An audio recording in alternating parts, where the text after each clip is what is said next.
toting, Bible reading, God believing, truth speaking, American. This MAGA season, Democrats committing treason. I know they think it's sweet, but you don't know who you dealing with. This for free thinkers only. You ain't got no membership. They free. General Flint out the cage, cause he innocent. Barton Roger Stone, cause the run know that he innocent. We need to kick out every single illegal immigrant. Mandatory voter ID laws we need to implement. Tell Jussie Smollett that I know this MAGA country.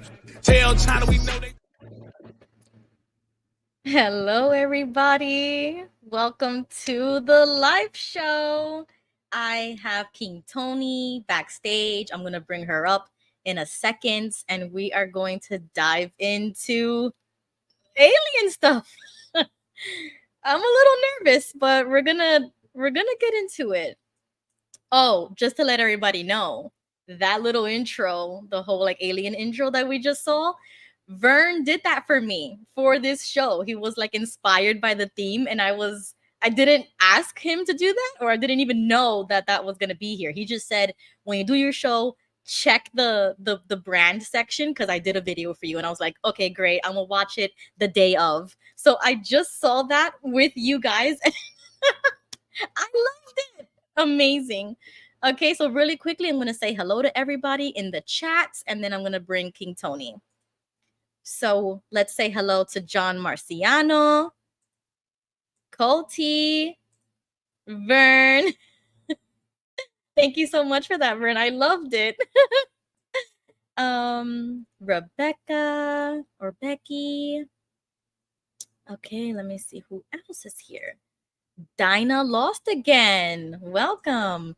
Shaq, welcome. He says, hello, all. I want to believe. Oh, no. Oh, no. Okay, we got King Tony. We have Pamela Wright. Welcome. How can I contact you with my story? Great question. So I will put my email in the chat and also in the description just in case after the stream is done. Jay, welcome. Jay, is J-Dubs or J-Bus an alien? Okay, we have Leonard Smith. Hey, Ruby, I just found your channel through another YouTuber, Monica. Oh, nice. Kind of cool. Hey, Tad, all the way from Japan. We got Empath Lady. Oh, thank God you are here, because this is like a continuation of the last conversation. So this episode is dedicated to your subject. I have the link to join the stream in my chat, live chat on my channel, but I'll put it here for Vern's channel as well. Okay, we got President Donald J. Trump in the chat. I love it when people do that. Crystalline Goddess, hello, welcome to the show. And King of Dots, as someone who was almost killed searching for aliens, no, Earth is God's only creation yet. Awesome. Oh, if you would like to do the poll on my chat, I did a poll. Do you believe in aliens? Yes or no? You can do the poll, but also let me know in the chat. All right, without further ado, let's bring King Tony. Hi, everyone. Hello. Welcome. I think Vern has like a clapping thing. I'm going to applaud your entrance. Ready?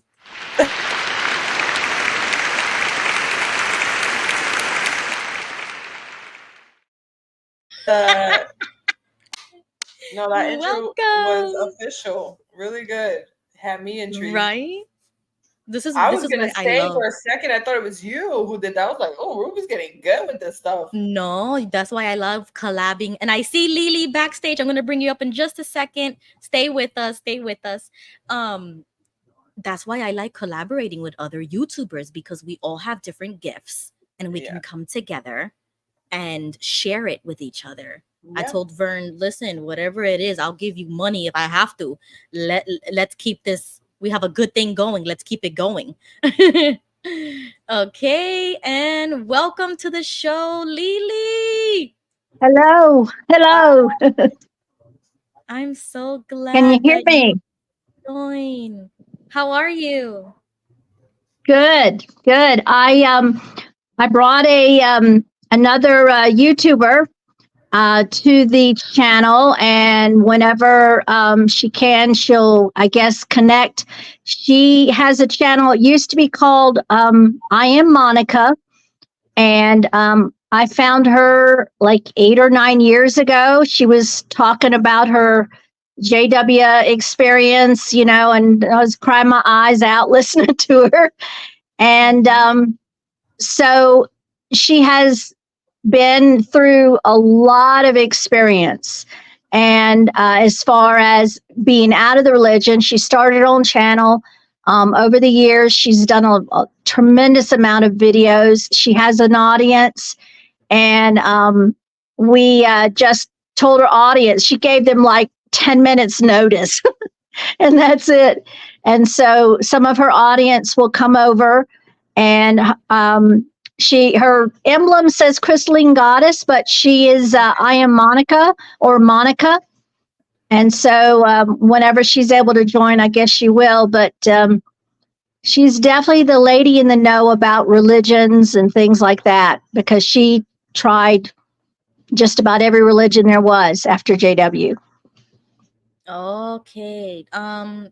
Crystalline Goddess, the link to join StreamYard is in the chat on, if you're watching on Fixing My Faith's channel, but it's also pinned to the top of my chat on my channel, Ruby Quinn. So you would add, I'm streaming from both, so it's kind of like you would have to switch over. She's on Ruby Quinn. Okay, so it's pinned to the top. So if she can join us, that would be awesome. I actually got some trailers in preparation for the UFO discussion, and so I wanted to show it just to give, to give us an idea of what we're going to be talking about. Okay, and so and Jimmy, I talked to him just a little bit ago. He said he was going to be about a half hour or so late. Okay, so let's just welcome Crystalline Goddess. You got it. Welcome.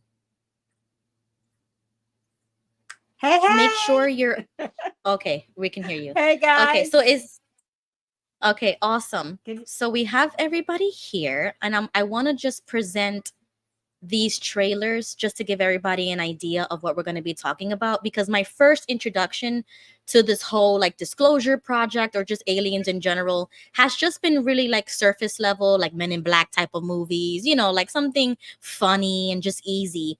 But when Jimmy shared that video on Twitter, that's when I really dived into this guy's YouTube. So I want to show, this is one of the most recent trailers from Dr. Stephen Greer, and this is in 2023. Just a trailer of the type of content that this guy makes. So I'm just gonna play it. No. Unidentified flying objects is an obfuscating term. This is an alternative energy and propulsion device. Between the late 1800s and now, the ingenious inventions and sciences have all been ruthlessly suppressed, confiscated. It reads like a James Bond movie, but it's real. They happened here in the United States. We mastered gravity control here on Earth, not extraterrestrial. These are projects that are off the radar, even of the people who manage the Black Project. When someone asks me how bad is the crisis, I kind of don't know where to begin. So there's something nefarious afoot. These technologies would end fossil fuels, pollution, and poverty overnight. That's pretty intriguing. This lost century of technologies that have existed, that have vanished, is the biggest cover-up and scandal in the history of the world.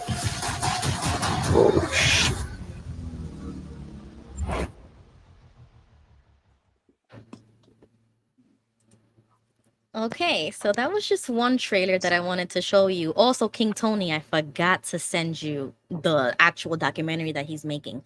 But this is the guy who we were talking about previously last week. He's really into like this UFO world, that he kind of recruited a lot of high, top government people that no longer work for the government, but now they do this project with him. And so I guess it's just kind of like a self-funded thing. Yeah, go ahead. Ruby, he was, I believe, a heart surgeon, and I'm not exactly sure the history on how he got to be kind of the face of disclosure, but what my understanding is, going back a lot of years, like 50 years, various people within the military organizations, like pilots especially, it's like, who would they talk to? Because whenever they would report, what they saw out their window, or people on an airplane would say something, there eventually became an organization within the government that was taking these things down and noting these things. And so there has been government people who know and who report all this stuff. It's that they basically haven't been sharing it with the public really on any level, other than to try and create disinformation. And Project Blue Book, which they actually eventually made a television show out of, was an actual project. It may have had a little different name, but it was where there was, they used to call them Men in Black, a team that would go out and investigate and try and downplay in these people who had experienced it, to try and not let it get out or to discredit those things in some way. So there's been a conscientious effort to shield the general public from that. They have been knowing about this for longer than any of us have been alive. Right. Okay. So if I may, Crystalline Goddess, is there another name that you would like me to refer to you? You can call me Monica. Okay, that's much easier. Okay, Monica, thank you. So this is your first time here with us. So if you would like to give us a quick introduction of like who you are, your background, and then you can go into like the alien stuff if you have anything that you would like to share. Okay, absolutely. Well, I'm an old timer. I grew up in the truth, as they affectionately call it. That's the only thing that I've ever known. I was, that my earliest memory was I was want to say like 3 or 4 years old, sitting in the Kingdom Hall. And at the age of 12, though, I recall sitting in the Kingdom Hall, watching the brothers and sisters nodding their head in agreement, and the sisters dabbing their tears about how wonderful it was to be in Jehovah's spiritual paradise. And I'm like, something must be wrong with me, because I don't feel like I belong here. So I said, I reasoned that I must be a goat in a whole congregation of sheep. At 12 years old, I knew that something was wrong with this. I call it a cult now.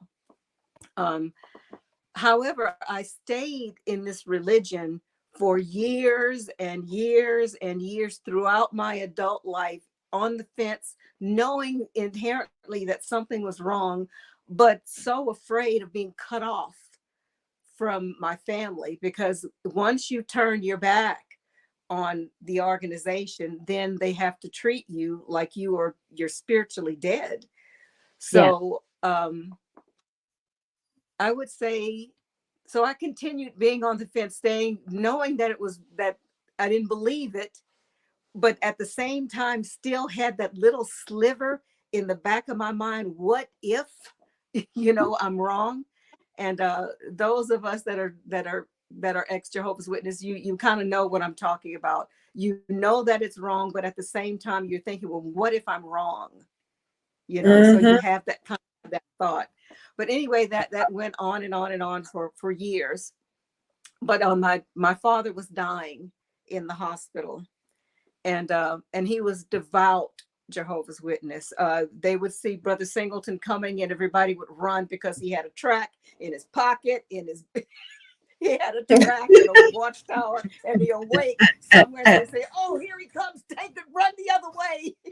Oh. And he would know, and he would ambush him back on the other side. He was a devout brother.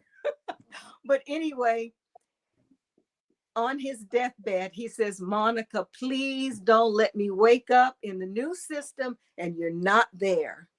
He says, stay in Jehovah's organization, get in the center of the organization, Monica. That is Jehovah's, that's the ark. Get in the center of the ark. And I promised him, I said, okay, Daddy, I will. Because all these years I'd been on the fence. So on my dad's dying bed, I said, okay, I'm gonna make the truth my own. So several months after my dad passed away, I decided, I need to do this. It was kind of gnawing at me.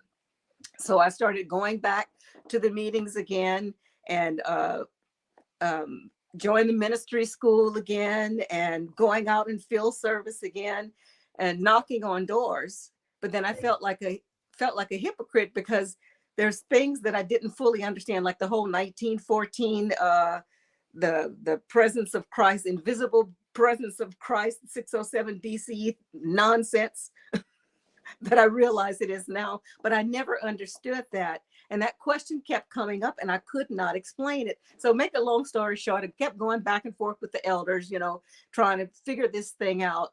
And ultimately they told me, Monica, you just don't have Jehovah's Holy Spirit. And if you get enough of Jehovah's Holy Spirit, then you will understand. So you just keep trying, you just keep going through the motions and you keep praying and Jehovah will tuck it in your brain. Well, it didn't work. So I decided to go outside of the organization, outside of jw.org, that they told us do not go. And it was so weird because here I am sitting in my own house. I'm telling you how the mind is just, we're just, our mind is just fried. I'm sitting in my own house and I'm scared to death to do research on Jehovah's Witness organization. Wow. I'm scared that Jehovah's going to strike my ass. Oh, I shouldn't say ass. He's going to strike me down, for on the keystrokes trying to look for this information. But finally I did. Finally got the courage. And I'm telling you, it takes a lot of courage to open that curtain and look. It takes a lot. But when I looked and all that information poured in, stuff that I had never heard of, I was devastated. But it also gave me confirmation that I was right all these years, that something was wrong. But How old were you? How old were you, Monica? I'm sorry? How old were you? Again? What age were you? Woman, that was only about 10 years ago. I'm 68 years old now. I'm 68. Wow. This was only 10 years ago. It took me that long to wake up. Let's say I was just dream walking because I've been awake, but it took something for me to just, hey, boom, there it was. And again, I knew something was wrong, but at the same time, it felt like the rug had been pulled from underneath me because that's the only thing I knew. So now I questioned every single thing, everything. And that caused me to go down this rabbit hole of seeking the truth. I am a truth seeker. I'm checking under every rock, every nook, every cranny. When I get the onion, for a while there, I thought I had the answer. Oh, this is it. Nope. And you keep peeling back. And there's another layer of, aha, oh my, I didn't know that. And you pull another layer, aha, oh, this is it. I got it now. Multiple awakenings, yes. That little membrane, that little tiny little sliver, that little membrane, you pull that back, it is a whole nother dimension. Yeah. Yes. There's so much that we do not know. So much that so much truth has been distorted. So much truth has been withheld. There's a lot of stuff that has been ingrained in our heads that we believe as the truth. But when you start digging, oh baby, once you open that box, you can't put it back in. And the Bible, that started my whole journey. is I decided I was going to read the Bible cover to cover. I know a whole bunch of scriptures, but I had never read the Bible cover to cover. So I decided that's what I'm going to do. So I started in Genesis. I couldn't get past chapter 2 of Genesis because I recognized something. It was like a veil was pulled off of my eyes of things that I had never seen before.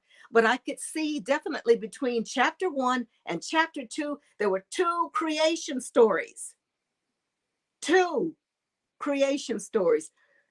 The Yahuwah Elohim and the Elohim. And then once you start researching the names of everything, Elohim means council of the gods, plural, masculine and feminine. It opened up a whole new world. And I got to digging into the Sumerian text, the Nag Hammadi scriptures. Yeah, it opened up a whole lot, and it brought me back to aliens. Yes, thank you, Monica. That was very, very awesome intro. Really quickly, I just want to say hello to Tad from Japan. You can unmute yourself, and if you want Thank you, yeah, go ahead. Ruby. How are you? This is my humble opinion. I don't think UFOs and UAPs, etc., come from the far reaches of space. I think that those objects that can be seen visually, that is, those that look like plasma, come from another dimension. I think that objects with clear shape are made on Earth. Here is my current opinion. There are many other parallel worlds overlapping in the space we are in now. Therefore, even if they exist simultaneously, they do not collide. Thank you. Thank you, Tad. But don't leave yet, because you always be leaving Matt quick. Hold on, I got a question for you, Tad. I know he always says something and then he goes, and I'm like, wait. Tad, I wanted to ask you. No, he left. Okay, Tad, let me know in the chat. Does Japan have these UFO kind of stuff the way that they do in America? Because sometimes I feel like they hype it up for us as if it happens in like Central America or like South America and like North America, and like I feel like they kind of hype it up for us, and then around the world is a little bit different. So Tad, if you could let me know. I'm interested in how the Japanese view it.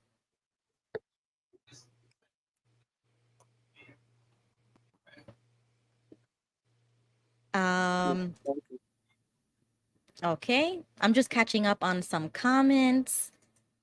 King of Dots is wanting to know about your background. We just got it on Google literally 2 minutes before we started. We did not put any thought into this. I'm so sorry. Okay, so quick question for King Tony. Yeah. Oh, Lily just popped off. Okay, I'll put the link back in the chat just in case. So how do you view the UFO discussion topic subject so far? And that trailer that I have another trailer that I want to show, but before I show the next trailer, how do you feel so far about this like whole topic?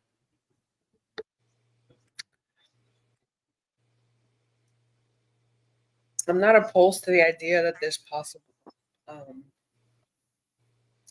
aliens.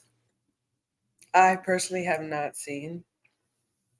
I remember as a child, one of my favorite movies was My Favorite Martian, which is a pretty funny movie. If you haven't seen it, it's cute. But that's as far as it goes for me. Like, Men in Black, like, so it's always like a sci-fi fictional thing. But I always kept open-minded about the subject because Honestly, anything's possible. And I honestly don't think that we're the only like humans in existence. I think that it's possible that there's multiple different planets and in different galaxies and clusters. That's possible they're going through something too, you know. But that's about it. Right. Okay, I like this comment here. Willie B, thank you for commenting. He says, we grew up being fed by Watchtower. Now we are fed by the mainstream media and what the governments want us to be guided by. Use your critical thinking abilities. That's exactly how I feel. And that's kind of like the approach I'm taking to this, because I was kind of nervous that this topic kind of came up and like last week. And then I said, oh, we're going to have to dive deep into this. And I saw the documentary. I looked into this from different people like on YouTube and things like that. And then I remember just kind of like how he says, how does the mainstream view it? How do different countries view it? How do different people view it? And that's why I love that like so many people are here, because we can get 4 different perspectives right here. You know what I'm saying? And then like the chat can also let us know, well, what do you believe in? How do you feel like it? And if anybody else wants to join, there's an open invitation. Anybody can join and hop on with us. I kind of agree with you, Tony. I kind of just, it's like, it's humor, it's funny, it's exciting to think about, it's thrilling to think like we're probably not the only ones here. Mm-hmm. But then my Christian wired brain, because I do feel like I'm still like inquiring into Christianity, it's fighting the thought of other life forms existing just in general, right? Because we believe we were made in the image of God, right? So that makes us different from like animals, different from different species. It's kind of like we have a soul, and when we die, you go somewhere. You're like the afterlife comes up now, right? That's what it kind of brings me to. And if there's a possibility that there is other types of creations, then I'm like, okay, so who created them? Are they made in the image of something? What is their purpose? What are their intentions? It drives me to that kind of arena. But then the JW comes out, or like the Christian comes out and says, those are demons. Stop thinking about that. You know what I'm saying? Like I'm gonna be totally honest with you guys, but I kind of still feel, and I still hold positions that maybe other Christians or even JWs might still have that opinion, that if it's not on earth, if it wasn't created by God, therefore it's either doesn't mean anything, it shouldn't mean anything to us, or it has nothing to do with us, or like it's a mystery, we'll never know, or it can be demons playing with us, playing psychological games with us. And I've never had like demonic encounters or anything like that, but just the thought of that, it's like, if you're an alien and you're not human, then you're a demon. You're either human, spirit, an animal, a plant, like you're categorized into something. And if you're not any one of these things that is nature, that has been created, then you're demonic, or it's a demon. How do you guys feel about that? Anybody can jump in. It's like I almost wish we could like raise our hands, because it's sort of hard to tell. And I didn't get to say hello, Tony. Nice to see you, darling. See you. Hi, Crystalline.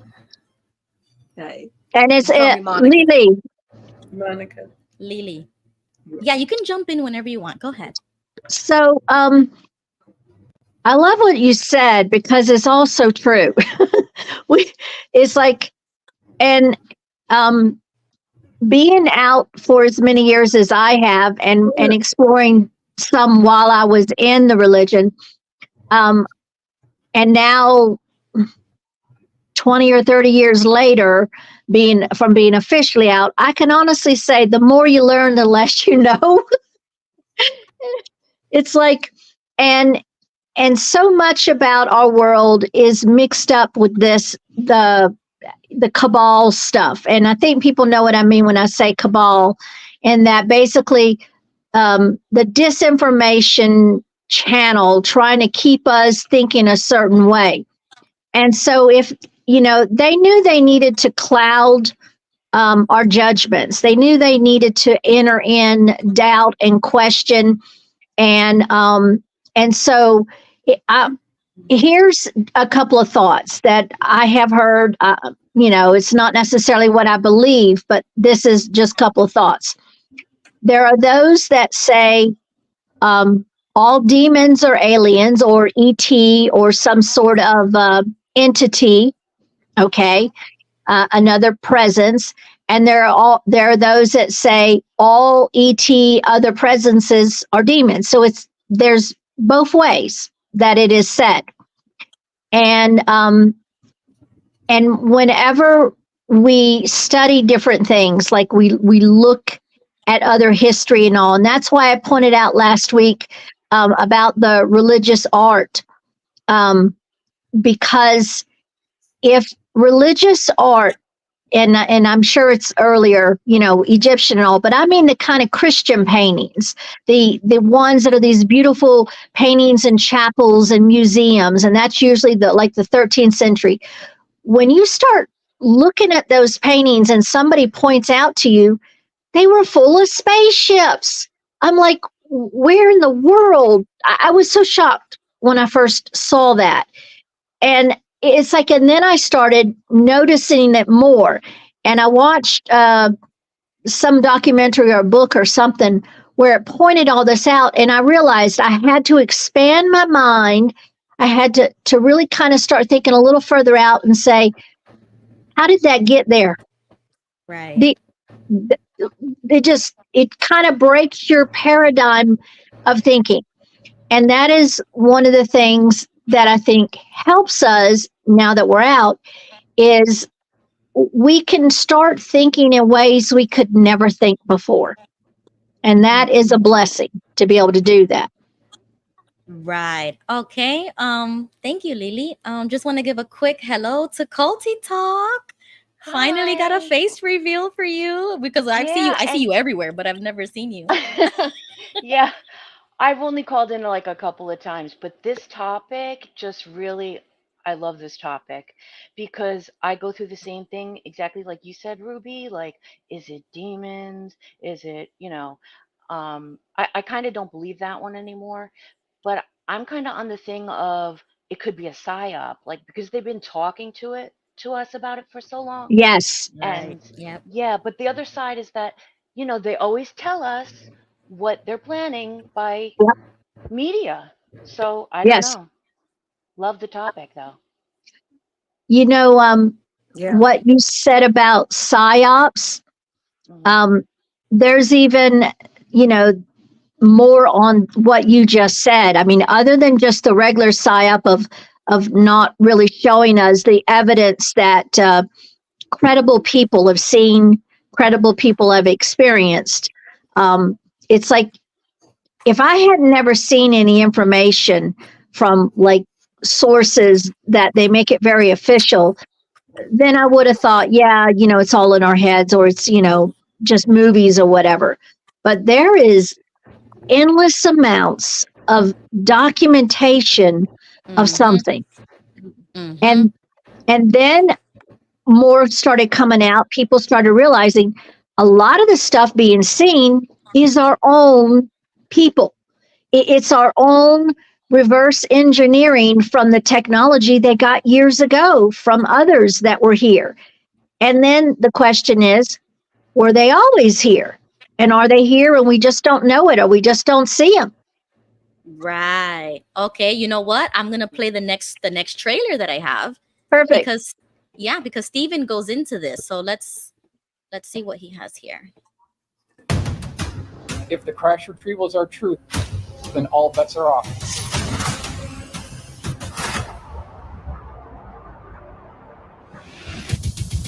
It's very hard for people to get their minds around where the real power is. And it's not at 1600 Pennsylvania Avenue. The reality is something much more stark. They've been working on this for 60, 70, perhaps 80 years.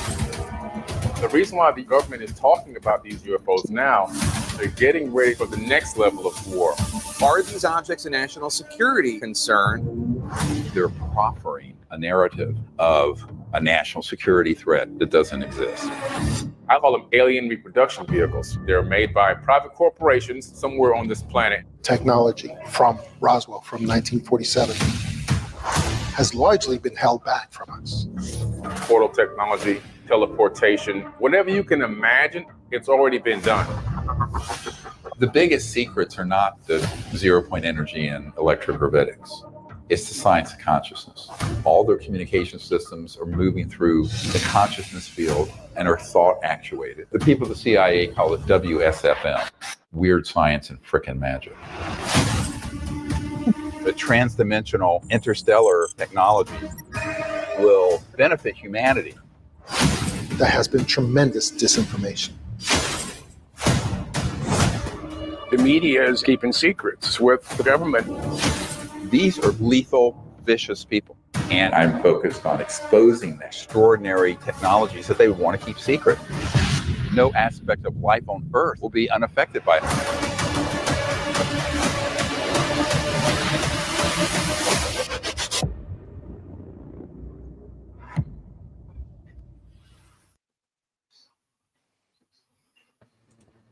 Okay, so that's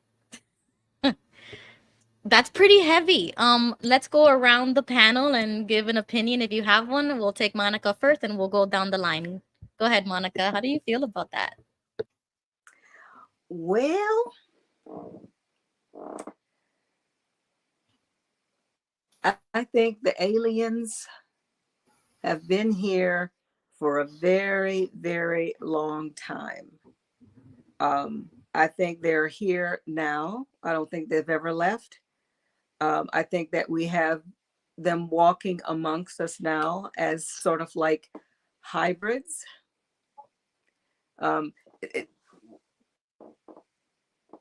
When you put the Bible side by side, have you ever heard of the Sumerian text? No, I haven't. Have not. Okay. Well, these are stone tablets that they found years ago in some cave someplace, and they're stone tablets, and it's written in Sumerian cuneiform. And it took years for someone to decipher or to translate what these tablets said. But these tablets tell almost identical stories as the Bible does. However, the Sumerian texts predate the Bible by 2,500 years.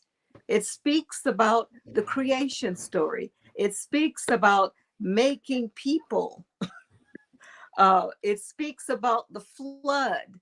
It speaks about paradise. It speaks about sending people out of paradise. So that got me thinking, wait a minute. What is this about? And it turns out the Sumerian texts were extraterrestrial beings that came to Earth, genetically modified the humanoid beings that were already here, and they put their DNA in the beings that were here on Earth. So it's basically they're telling their own creation story of humanity's creation.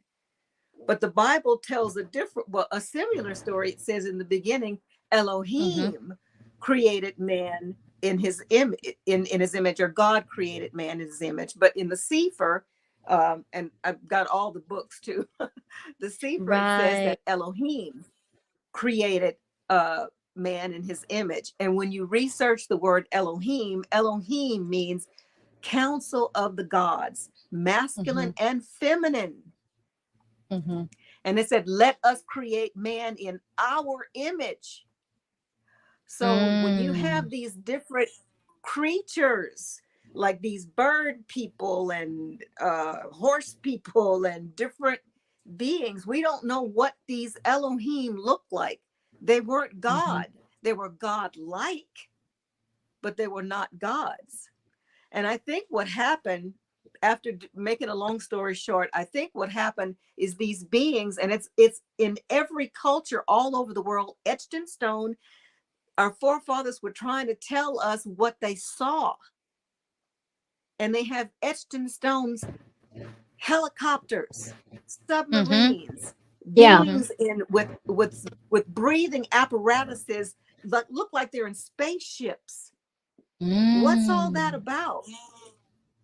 They were trying to tell us, they couldn't tell us there was a satellite here and a UFO came and a whatever. They had to say it was a big thing that came, had fire coming out of it. And say, for instance, I did more research about like the simple word ruach. Ruach basically means heavy thing. So when the truth of aliens and ETs is in the Bible too, in the Apocrypha, they've taken out the whole Apocrypha. Say, for instance, what is that? Which book is that, Lily? Is it the book of Jasher? It's one of the books that talks specifically about UFOs. They talk specifically, when you really look at it and read it with critical thinking, you can see that what they're talking about. So it's in the Bible as well. So yes, I definitely believe there are extraterrestrial beings, but these beings that came to Earth, do I think that they were God? No, I don't think they were gods. In a sense, I think that they were beings created by God, which brings me back. Do you think that aliens are demons? Right. I don't think so. I don't think so. I used to think that anything outside of whatever God created in Adam and Eve, that's it. Anything else is a demon. No, this universe is vast. Vast. That is true. Different dimensions. And then What is the see cipher? all these mythological creatures they say that never existed. We're seeing lots of things, as the ice melts, we're seeing all these different civilizations of things that they said was a myth, but it's not a myth. Okay, Pamela Monica, says Book of Enoch. Yes, I definitely believe that there are Enoch, UFOs, that's it. No, Yeah. I don't think that That was they're all it, Pamela. demons. No. I have to look more into this, and now that you talk about it, I do remember some things that I've looked into with the Anunnakis, and I see the chat, so I have looked into that. I don't know if King Tony has looked into this. So King Tony, what are your opinions so far?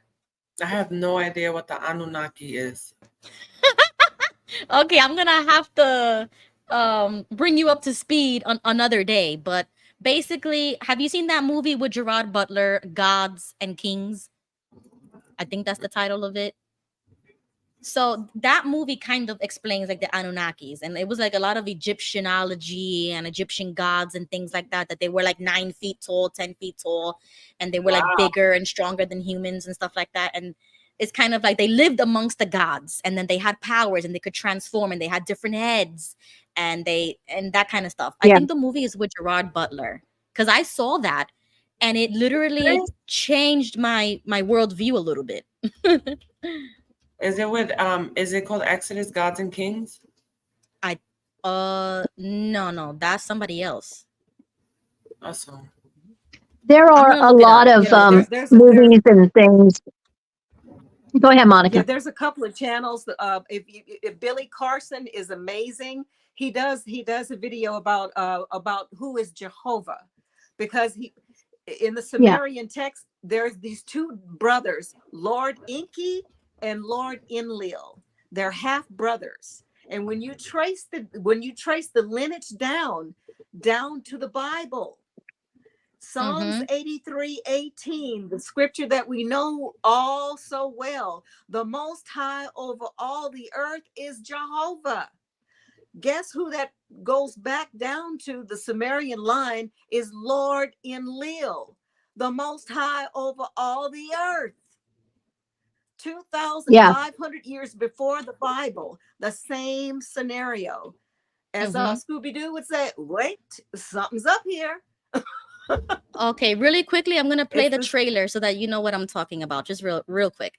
Yeah, it's a super good movie, bro. Like when I saw that, and then exactly what Monica just said, some of those things are true and they just incorporate it into movies and things. But if you do your research, like she said, those tablets, the translation of it. Even the guy in the other trailer, the black guy, he was involved in that, and he has his own documentary on Gaia, I think the platform is. And I haven't even touched it because I have to protect my mental health sometimes when it comes to this. And it's too much overload. Yeah, because it can disturb a belief that you once had, just like how we woke up from the cult, and you feel as if everything you thought you knew was a lie. And so you really have to take it slow when you talk about these kind of things, especially for us, since we're survivors of a very controlling and just like dogmatic view of how the world is and how humans are. It's really good. You should watch it. Just want to give a quick hello to Jimmy. Good Hi, Jimmy. evening. Thanks for joining Hi, us. Jimmy. Hi, Jimmy.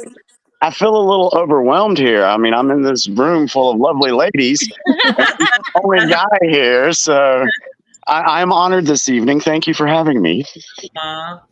Yes. Okay. Thank you So for we your were masculine going. energy. Yes. Thank you. So we were going down the panel, and I think it's Colty's turn to give an opinion about both of those trailers. Then we're gonna go to Lily, and then we'll go to Jimmy, so we can have everybody can have a turn. So go ahead, Colty. How do you feel about what we just saw? I mean, that movie looks good, but yeah, like I said, I think they are always telling us something, in these movies. They're always giving us the clues. I still have that, feeling about it being a psyop.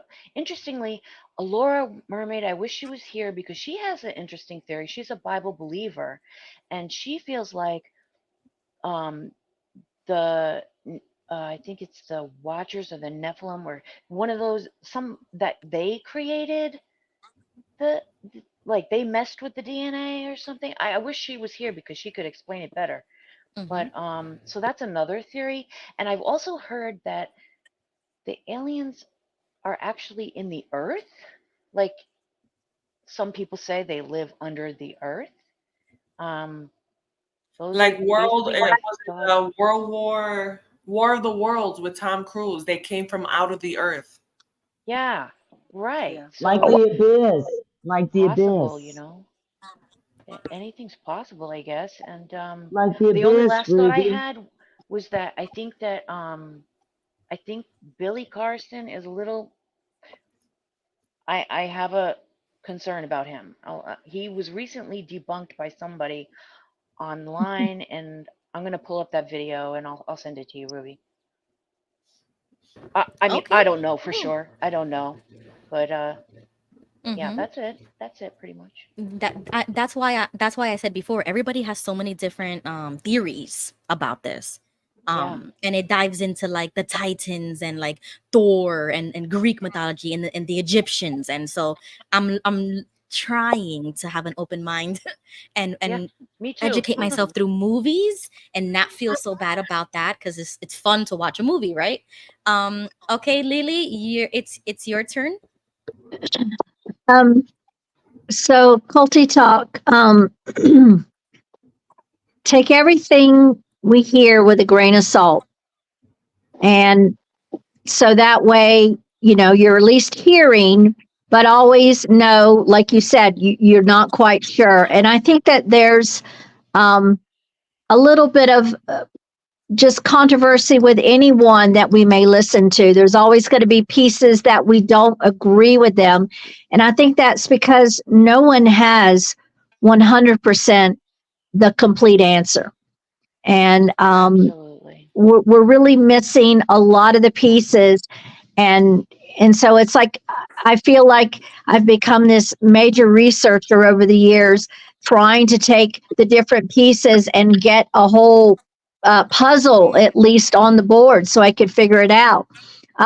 There was a couple of things I took a couple of notes. One, whenever Monica comes back, and she mentioned the Cipher, and so and she also mentioned, I think it was Nagamati or something. She knows of these old ancient Nagamati, I know that too. Yeah. text. Yeah, and so when she's talking about her research, and I'm going to want her to explain what the Cipher book is, because I've heard her refer to that a few times. You know, that way, you know, it's like it's pretty old and ancient as far as being able. Look at her. Look at her. That's And what I forgot so, to say, that I love everything that the goddess has said. yes, she's research queen. Let me tell you, this girl, she has looked through, I can't tell you how many, I don't want to say hundreds, but I know she has every Bible that there is. She has every Bible. And because when I met Monica 8+ years ago, she was still really struggling with the religion part. And I went on her podcast, and I was like one of the only ones past religion. And so she took my number, we talked, and you know, it's like I've watched her evolution, and she knows like a whole lot more than I do about some of these subjects.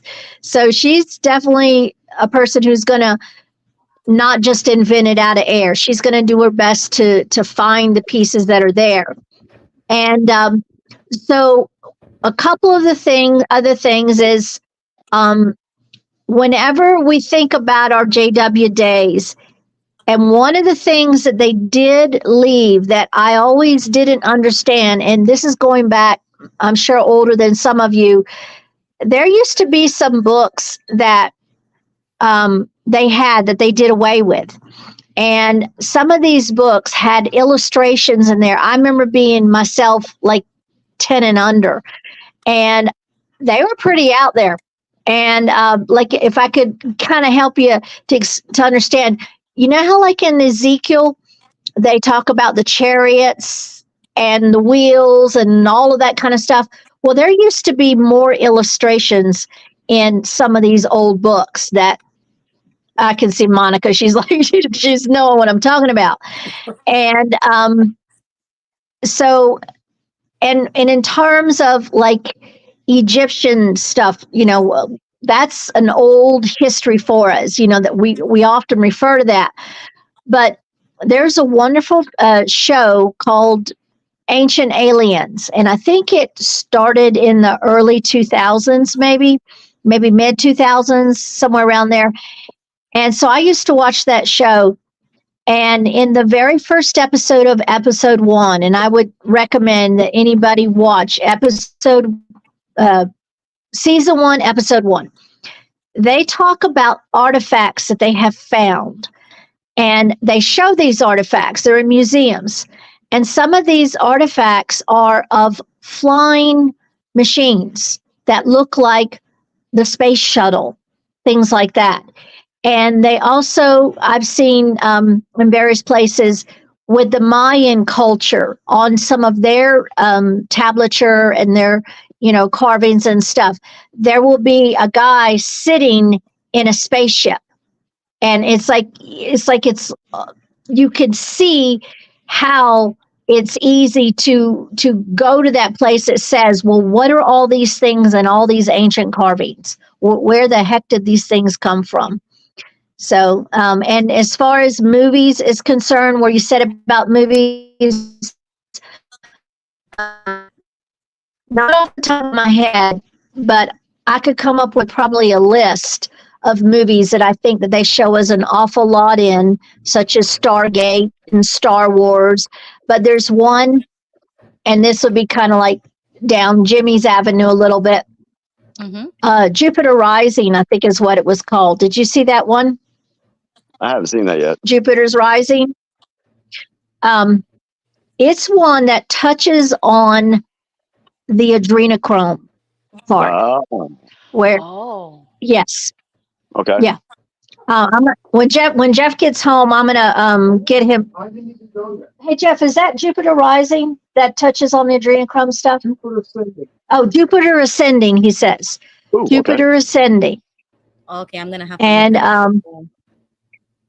that one is packed full of that very nefarious, dark pathway. Like I said, Jimmy knows very well, you know, what they're hiding from us. And Jeff, you want to say hey before you leave? That's awesome, Lily. Thank you. If you do make that movie list, please send it to me because I love to watch movies. Hello, welcome. Hey, how are you? Yeah, talking about how is everybody? Talking about movies, that's what and Jimmy knows this. That's what the cabal does. The universal rule is to let them know what they're going to do to us in movies, and that's how they work, which is kind of sad because people think it's just fiction and stuff like that. But you look at all movies, and it just tells the truth, right, Jimmy? Yep, He knows. absolutely. I believe Reptiles. It's good to see you, Jeff. Thank you, guys. Good. How are you? You were a little late getting in? Yeah, I had some things to take care of this evening before I could jump on. Okay. Yeah. So it was good. It's actually good to put a face with the names and folks I've been talking to. So nice to meet you guys face to face. You too, Jimmy.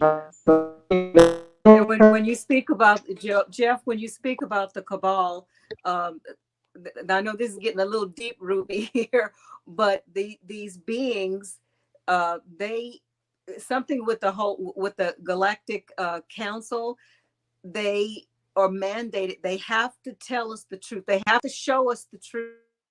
Yep. Right. As well. So when they go up for their punishment or before the courts or whatever, Galactic Federation courts or whatever, they will have to. They have to say, "Well, we told them in ET. We told them in Star Wars. We told them everything that they needed to know. They didn't see it. That's not our fault." Yep. Yep. But when humans got hoodwinked by them, they didn't tell us then. You know, they call it the fall in some religions. I call it hoodwinked. Humans, we've been around for a long, long, long time. Our consciousness as well. And I'm sure how many species have inside DNA? I think 22, right? I don't know what's going on. You kept that out there a little bit, Jeff. The audio is. Yeah, the audio is like. How many? Yeah, humans, we have been around for a long time, and our DNA is the most thought out in the universe because we have supposedly 22 species in our DNA through the stars. You heard that, right? I hadn't heard that yet. I don't know. But continue, yes. Yeah, we have 22 species. We probably have a little bit reptilian. You heard of the reptilian part of the brain, right? Right. Yes. Right. You haven't heard that? The medulla oblongata. Man, what's going on with your phone? We have a storm coming. I think that's why. Maybe you can let me use your phone. No, I'm gonna. I gotta go feed the cats. Can you hear me now? Yeah. Yeah. What's wrong with your phone? Okay. Yes. You heard about the reptilian part of our brains. You heard of that, right? You're using your reptile part of your brain. Did you ever hear that? Yeah. So, you know, the reptiles when they came here. I'm gonna be honest, I haven't heard it. I believe they're in the Anunnaki. Yeah.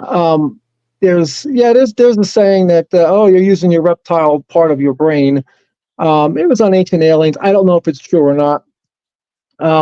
But we are. I feel we're over 1 billion years old. Our consciousness, humans, and I know it's hard to take. It's hard to swallow. It's hard to swallow that pill. But I'm still researching that. But there's a lot of things that when you hear over the years, you just. Oh, we just lost them, so I'm gonna put the link again in the chat. Yeah, I don't know what's going on. It was super glitchy, so it's probably just internet things. But Jimmy, you can go ahead and give your viewpoints on this subject. And also, if Becky is still watching or she's in the chat, definitely come back on. I know that people have a lot of opinions, so just for future reference, let's try to keep our comments less than 3 minutes so that everybody has a chance, and we can get everybody everybody heard. Okay, go ahead, Jimmy. How do you feel about UFOs and aliens? Okay, so when I was Jehovah's Witness, we were told that everything was demonized. The music, the movies, everything was demonized. If you had a friend and they were always getting in trouble and they weren't a Jehovah's Witness, you shouldn't be messing with them kids because the demons are with their family. That's the crap I heard. Okay. So I can understand after that's a programming thing. So I can understand after leaving Watchtower why this subject comes up. Folks would say, "Oh, that's just demons." Now, I'm not saying that all of them are demons. Just there's a certain sect of those. Anyway, that's another topic. We'll get back to that. So anyway, so in Watchtower, that's what we're programmed to think. Would you agree with that? Or anybody have a different experience with that? Yes, I still hold that opinion, Jimmy. So, I do believe that they are demons and demonic influences that bother us and try to trick us. Okay. All right. So, and that's true in a sense. Okay. Now I'm getting feedback. I can hear myself talking. Okay, that's from Becky. Becky, if you could just mute yourself and we're gonna give Jimmy 2 more minutes and then we're gonna move on to you. Go ahead, Jimmy. Okay, I'll try to do this in 2 minutes. Okay. So one of the other things that I found interesting is my mom, who is a full NJW. She would be on the governing body if they let sisters on the governing body. So anyway, I asked her one day, I said, "Mom, do you believe in aliens?" To my surprise, the woman said yes. And I'm like, "What?" She's like, "Yeah, I believe in aliens." You're a full in Jehovah's Witness. You're not supposed to think that way. So that was the only thing that I really was shocked at my mom saying. So I put that in the back of my head. Then when I wake up out of Watchtower and realize that I've been lied to for 40 years, they lied about everything. Then when I woke up from the political side of things, I realized we've been lied to about everything. That's when I connected the two organizations together.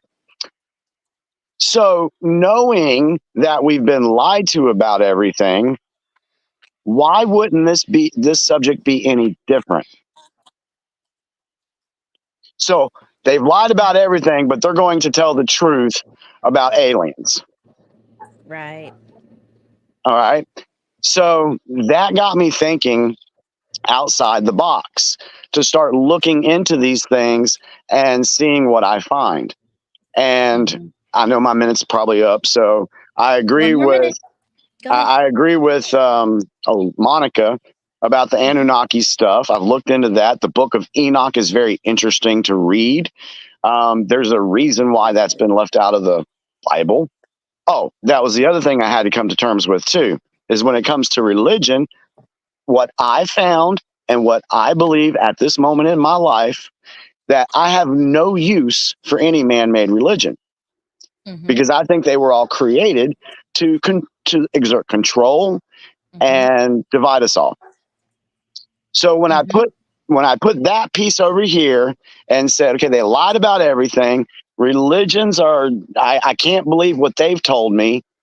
That allowed me to go into the research and find these things out. And so when I look at the movies, knowing that they have to tell you what they're going to do, that starts making you think too. So without going into whether they exist or not, I had to build a framework to allow myself to be like, all right, I need to move forward on this because everything else has been bullcrap. Let me research this. Let me find out. And it's been a very interesting ride. Right. Thank you, Jimmy. We're gonna move on to Becky.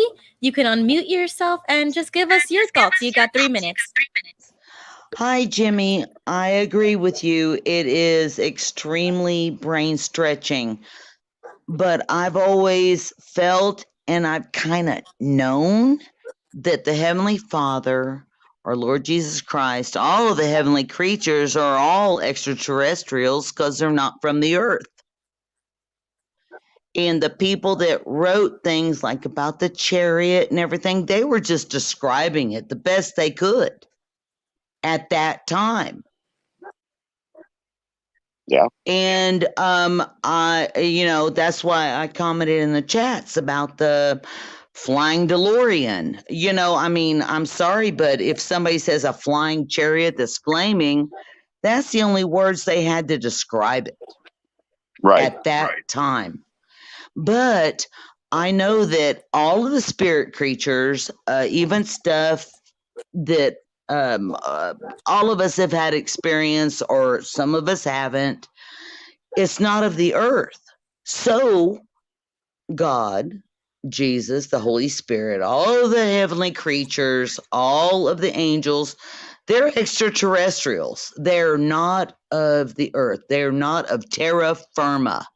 That's Latin. You should know that, Ruby. You know the Latin. Terra firma. How do you say it in Puerto Rican? Actually, I'm a New Yorkican, so I don't know Spanish. We are different kind of Puerto Ricans.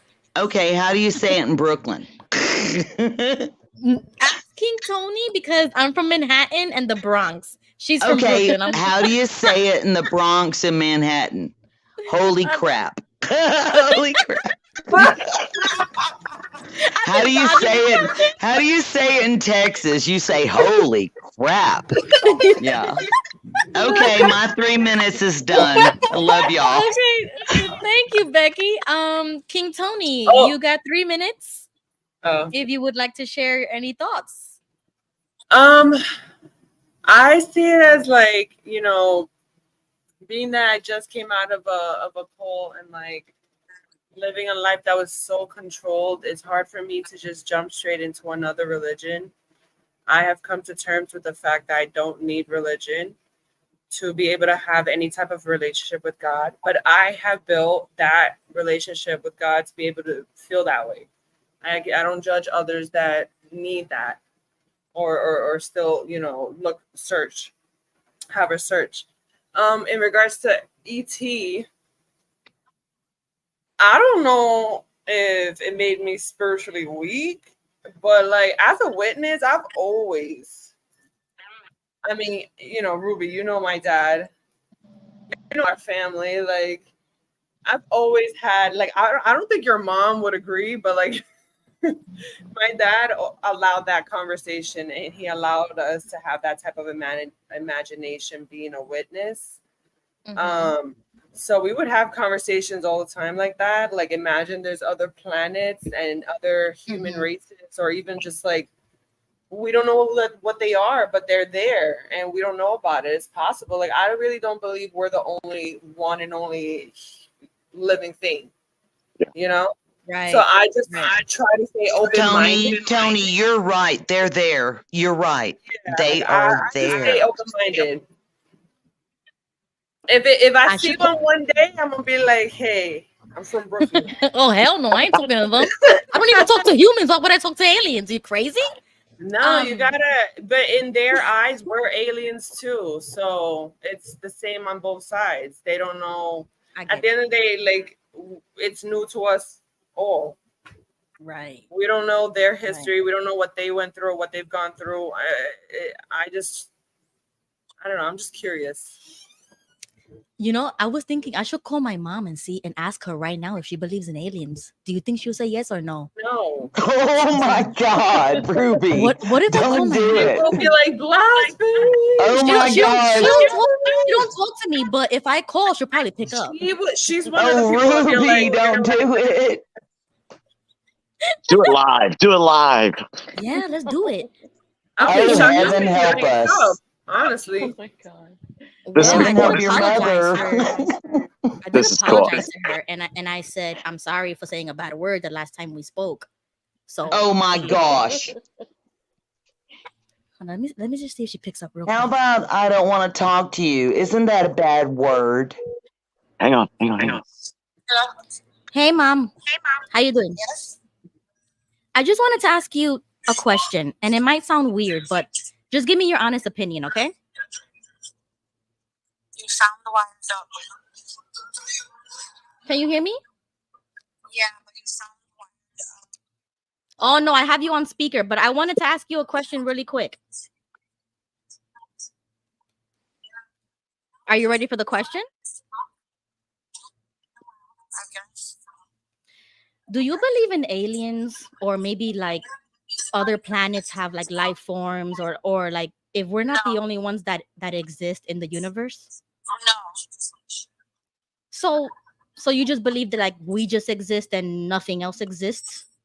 So that's it. Really? I'm not talk about that. Okay. No, I just wanted to ask you. That's all. Just wanted to ask you because I've been thinking about it and I just wasn't sure and stuff like that. You sound wired up. Okay, you sound wired up. No, I have you on speaker. It's a tone. It's an attitude in the tone. An attitude? No, I'm just asking you a question. No, you sound like you're wired up. I'm not wired up. I'm not the FBI. I'm just asking you a question. If you believe in aliens or not. Defensive. I literally just asked you one question. It was like a yes or no question because I've been thinking about it. That's not in the Bible. We don't believe in that. No, I know that. I know that. But I was asking you personally to see if you believed if they existed or not. I believe what the Bible teaches, and that's it. Okay. All right. Just wondering. All right. I'll let you go now.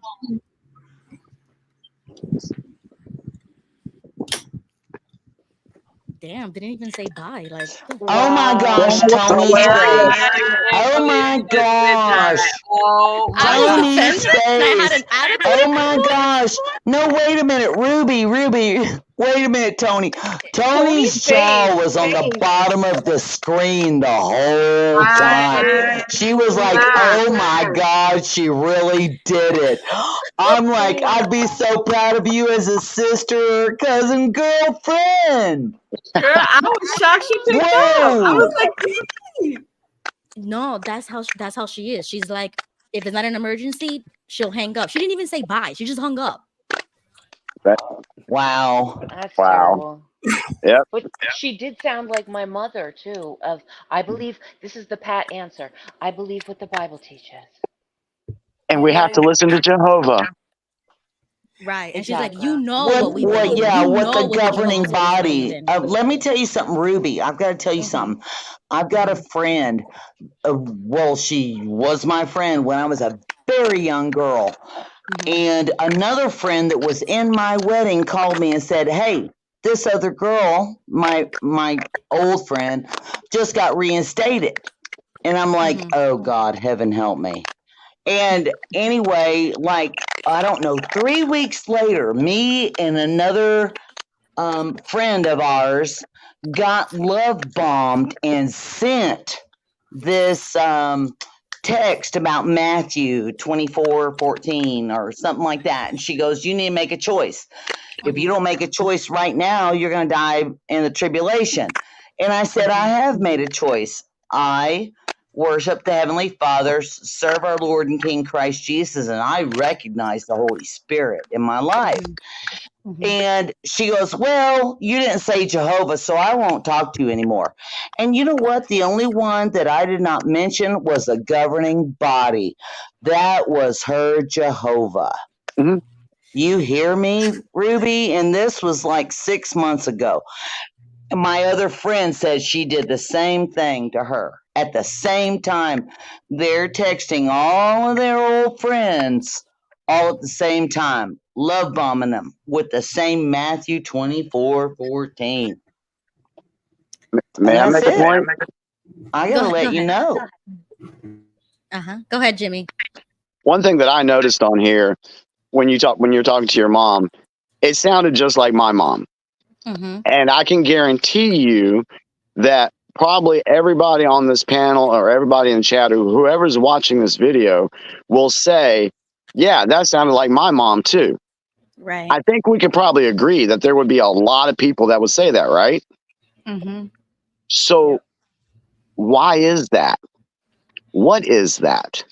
That is the breathing example of how Watchtower has used mass formation, MK Ultra techniques, or whatever to brainwash everybody. Yes, Jimmy. Yes, Jimmy. Yes, they are on the same mental balance and control.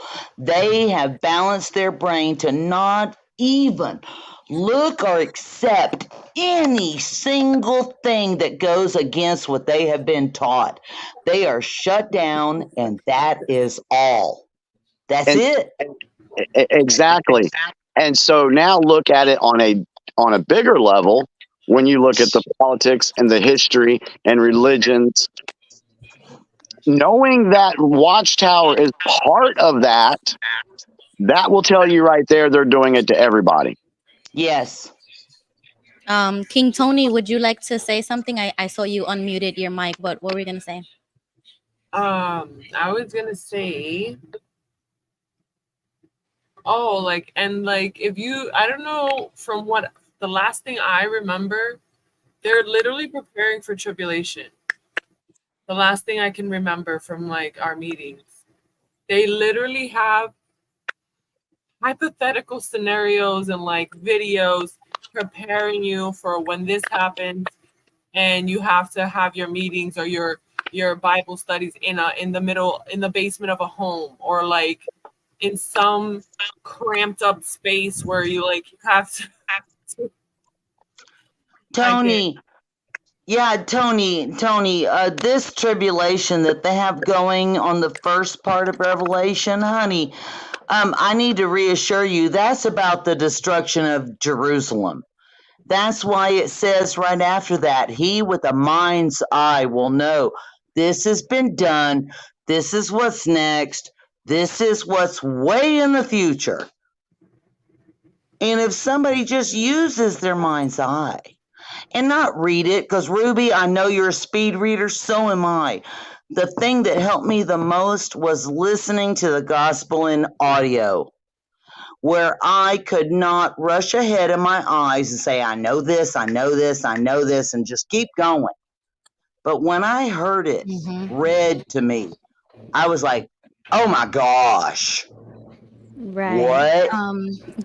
Just before we go to Gigi, I just want to say really quickly, like, I haven't spoken to my mom in a really long time, and that was an impulsive thing that I just did, and I'm getting a little anxiety. But it's a great. I'm glad that it happened though, because Don't do it. Don't get anxiety. You did the right thing in the moment. No. I know. You did it. I'm having fun with all of you guys. I'm here live with you. I just want to point out that this is how these conversations go.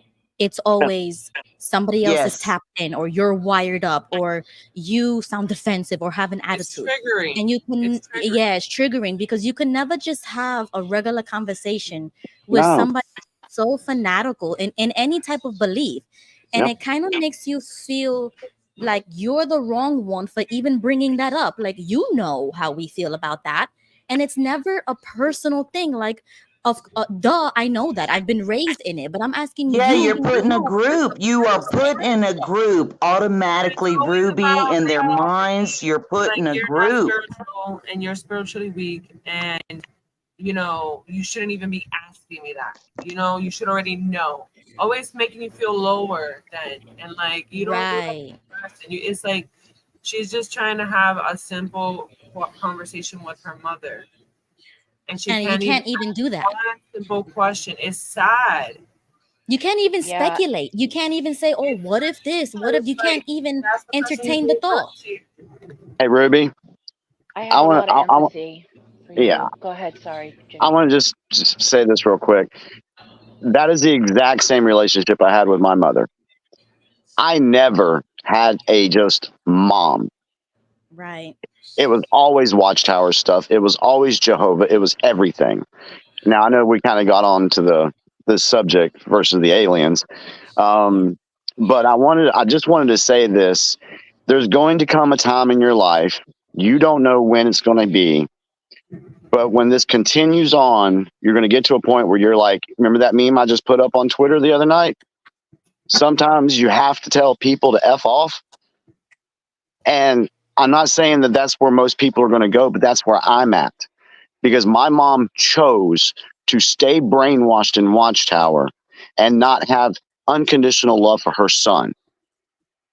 So once I got my power and built my boundaries, that type of attitude is not welcomed in my life. Right.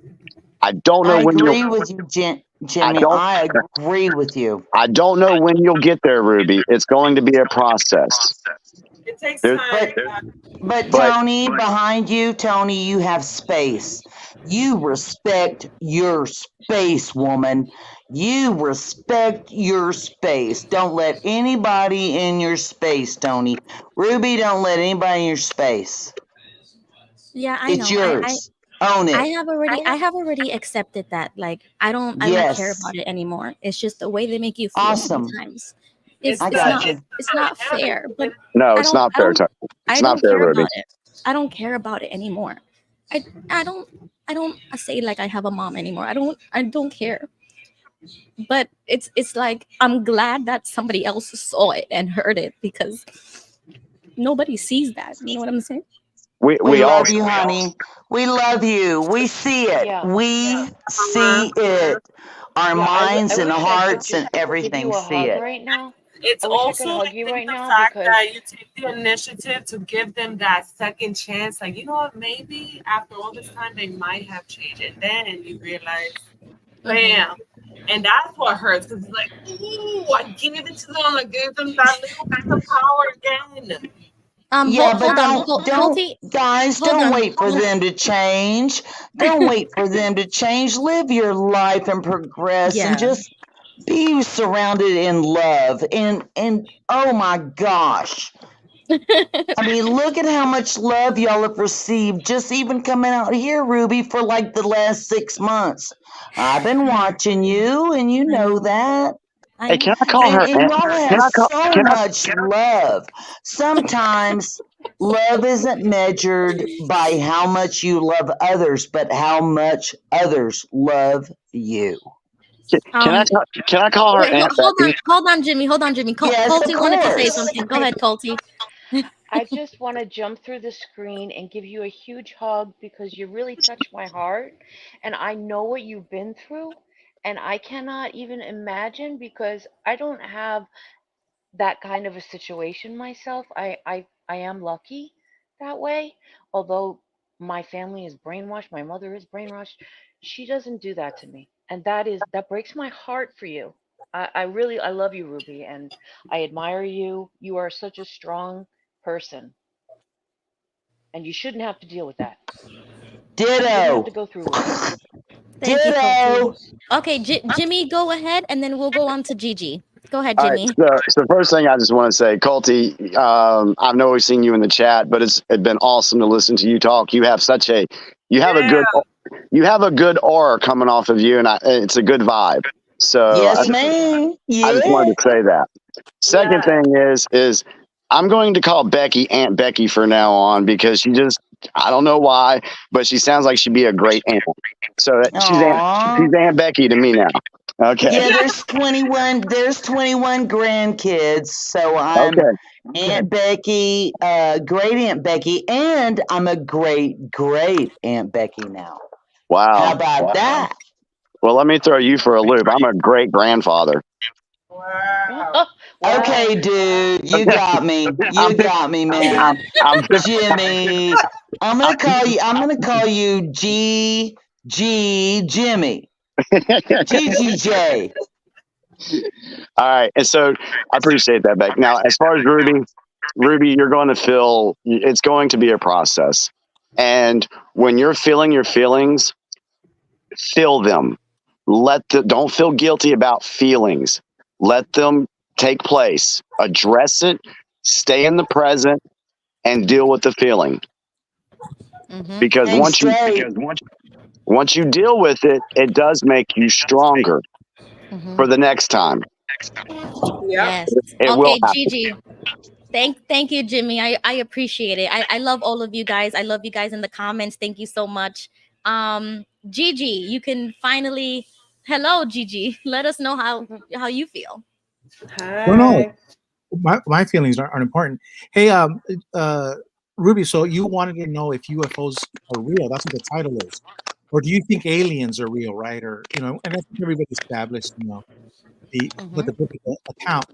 But it's very simple. It's very simple. Because, on the very top is they keep it simple, stupid. Keep it simple, stupid. The And the Bible's very clear on this. And even with the top scientists like Carl Sagan, they even agree on these very simple subjects. Well, I'll give you an example. In the Bible, in Job 2, it's very clear when God is having a conversation with all of the angels that there's some people listening. And who is it? Hey, I'm talking. Satan is talking in front of all of the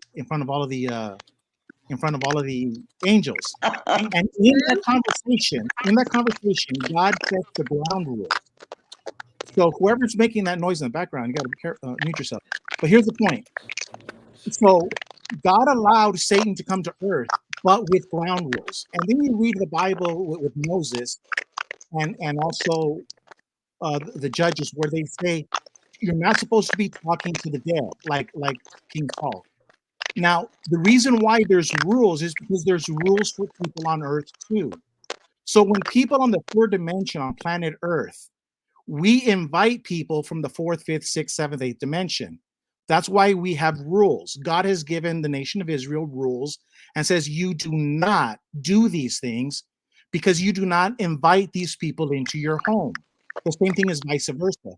Satan was not allowed to planet Earth. He was given permission because there's rules of engagement. So yes, there are interactions between aliens and earthly beings, but it's because there's rules. God has allowed rules, and we're not supposed to be together. We're supposed to be separate. But the Bible's very clear on this. And let me just explain to you how the scientists like Carl Sagan explained this. In order for us to travel through the United States, through the world, our Earth, we have a third dimensional body. We can go, but in order for us to go from Earth to Saturn, it's very hard. Our third dimensional body of blood and sweat and tears, right? Our body cannot do it. It'll die. So in order for you to leave Earth and go to the next star, Alpha Centauri, you need a different body. It's called the fourth dimension. But if you're going to travel within the arm of the Milky Way, you need a fifth dimension body. And if you're going to travel from one end of the Milky Way to the other end, a sixth dimension. And if you go from Milky Way to Andromeda again and again and again. So what happens is we have these different dimensions of life. And it makes sense. When you look at the heavens, like the background behind Ruby Quinn, you see those stars. There's different dimensions. And those dimensions have bodies.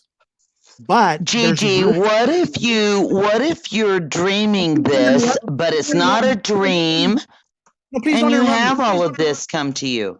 No, but hold on, just don't interrupt me. What I'm saying is this, is that there's rules of engagement for UFOs or aliens talking to humans.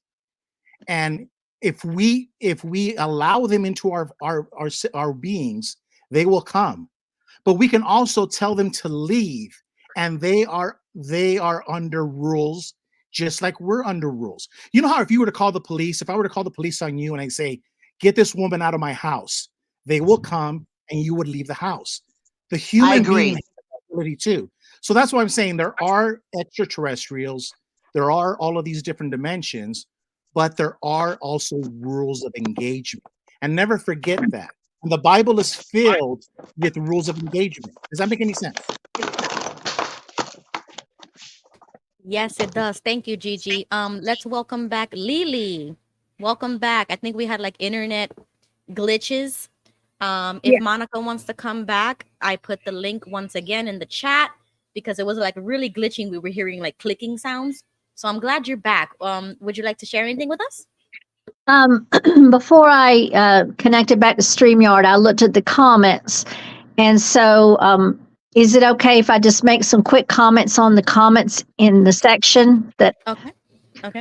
One, I saw that San Diego Pimo, I'm sure he was making a joke, but he said, I hope they're not hostile like in that movie, whatever that was, War of the Worlds.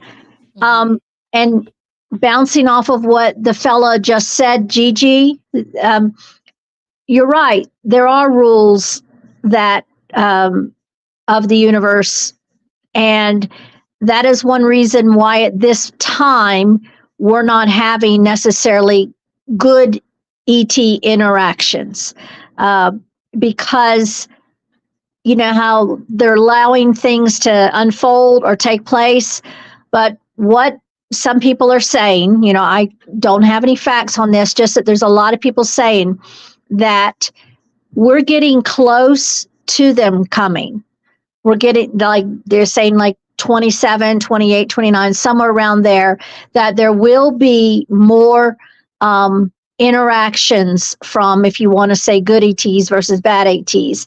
And the other thing he's accurate about, at least I feel, this is just my opinion, is that if you don't want to engage, you don't necessarily have to engage. You have the right to say no. You have the right.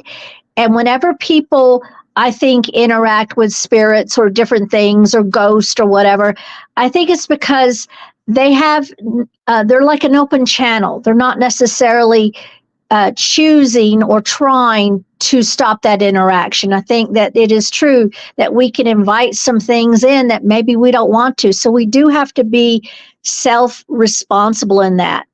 And another comment was from John Carnio or something like that. Y'all probably know him.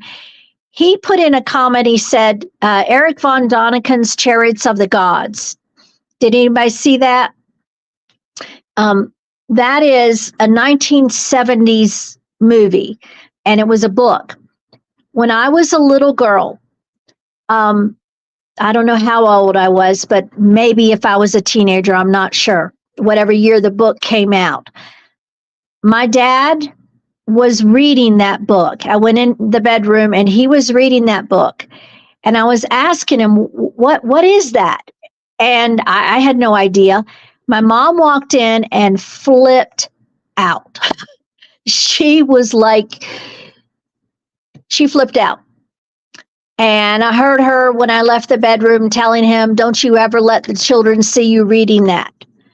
So, you know, the dissonance in the mind of not allowing people to explore, their kids to explore or ask questions.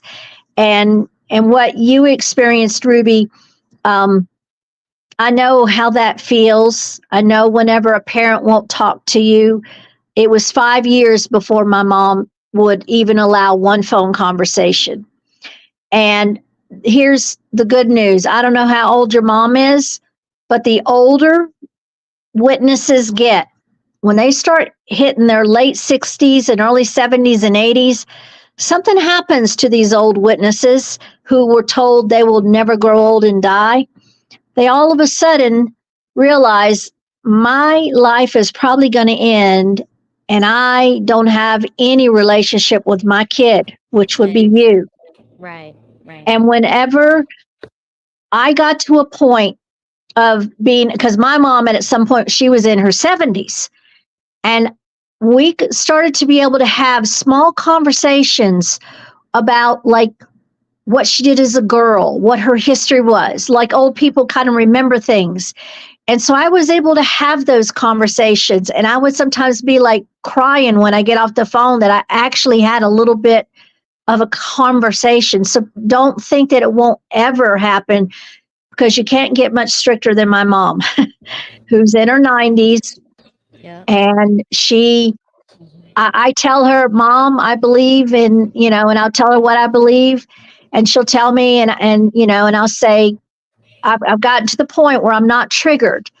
So she can tell me what she wants to say, and then I'll turn around and I'll say, Mom, I love you. I know that's how you feel. That's how you believe. And then I'll remind her of what a thought that I have.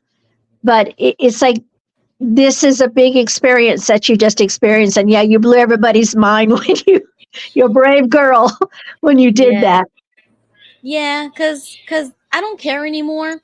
So I kind of just do it for the heck of it, you know.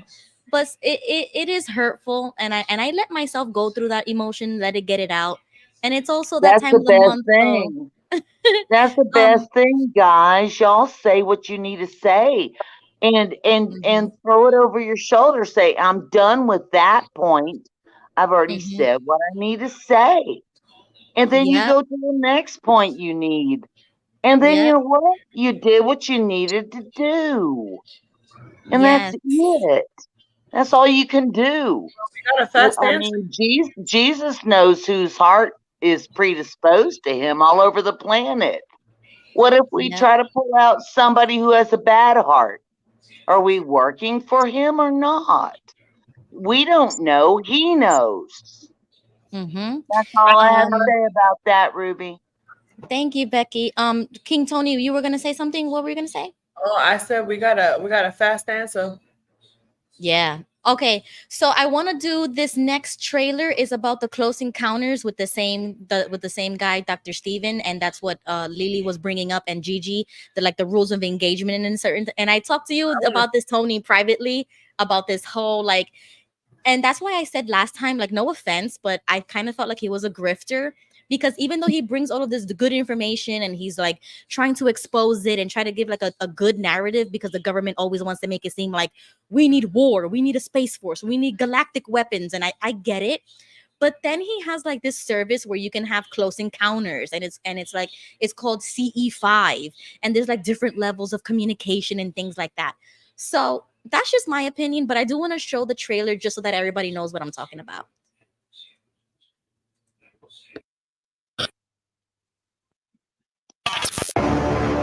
There's clear sky and an object materializes. They're here. They have been waiting for an appropriate response for decades, and they have not received one until now. We're doing the protocol. It lifts straight up right here, goes up, turns left, partially going in and out of space-time and vanishing. All of their technologies are wired into consciousness and thought. Consciousness is a cosmic internet. That's what we're doing. First, the expansion of consciousness in meditation. You can then see them, and then you can communicate with them. I had one fully materialized flesh and blood who have appeared and then vanished. And I see this being come in. You see that the empowerment of everyone in the audience to become an ambassador to those civilizations. Welcome to my world. So here's how society has answered the call so far. We're going to have the Space Force. They're like goddamn right, Space Force. If millions of people start doing this, an army of consciousness doing this, it'll overwhelm the covert systems. This is how disclosure will happen. It's time for the people to find the solution. And here it is, mass contact through consciousness. Citizens Diplomacy, CE5.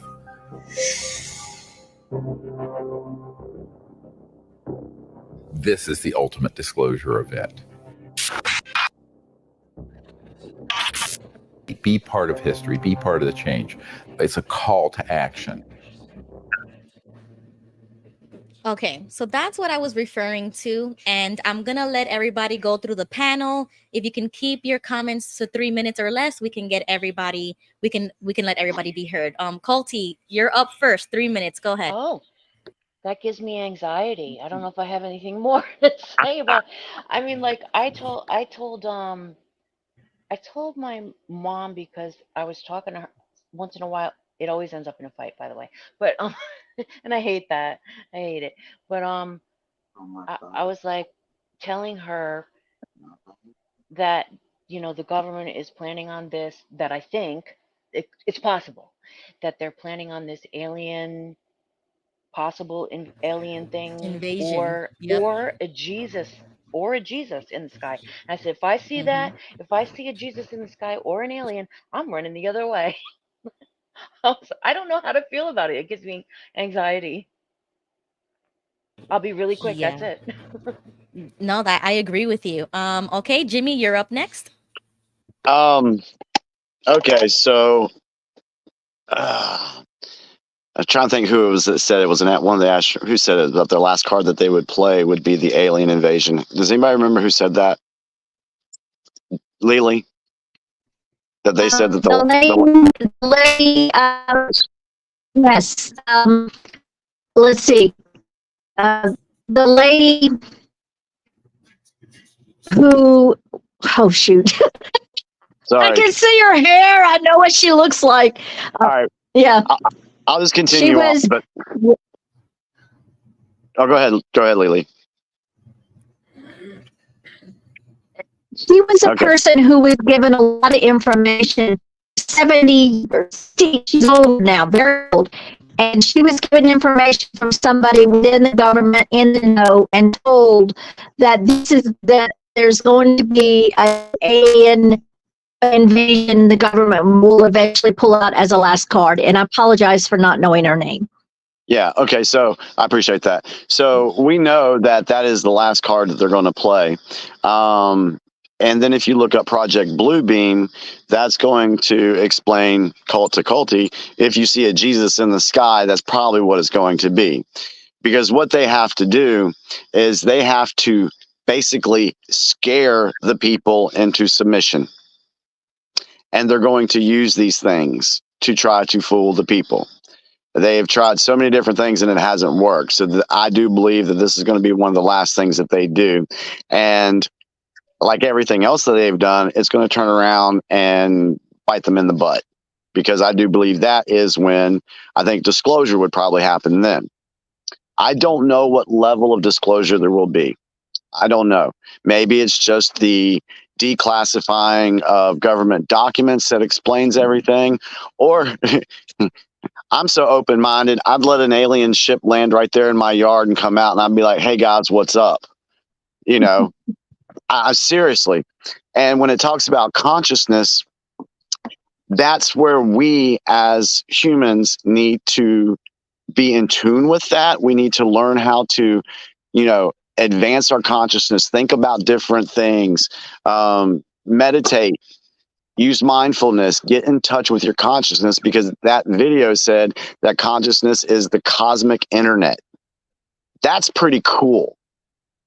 And so I know a lot of, and you know, they always put on the movies that the aliens are always, you know, evil and out to get you and everything. But like someone else just said, you know, there's the good and the bad. And I really think, because I know that there's good and the bad, I don't live in fear. So when this stuff happens, it's not going to freak me out. And I'm ready for it. Bring it on. Yeah. Okay, Lily, you're up next. You got 3 minutes. Go ahead.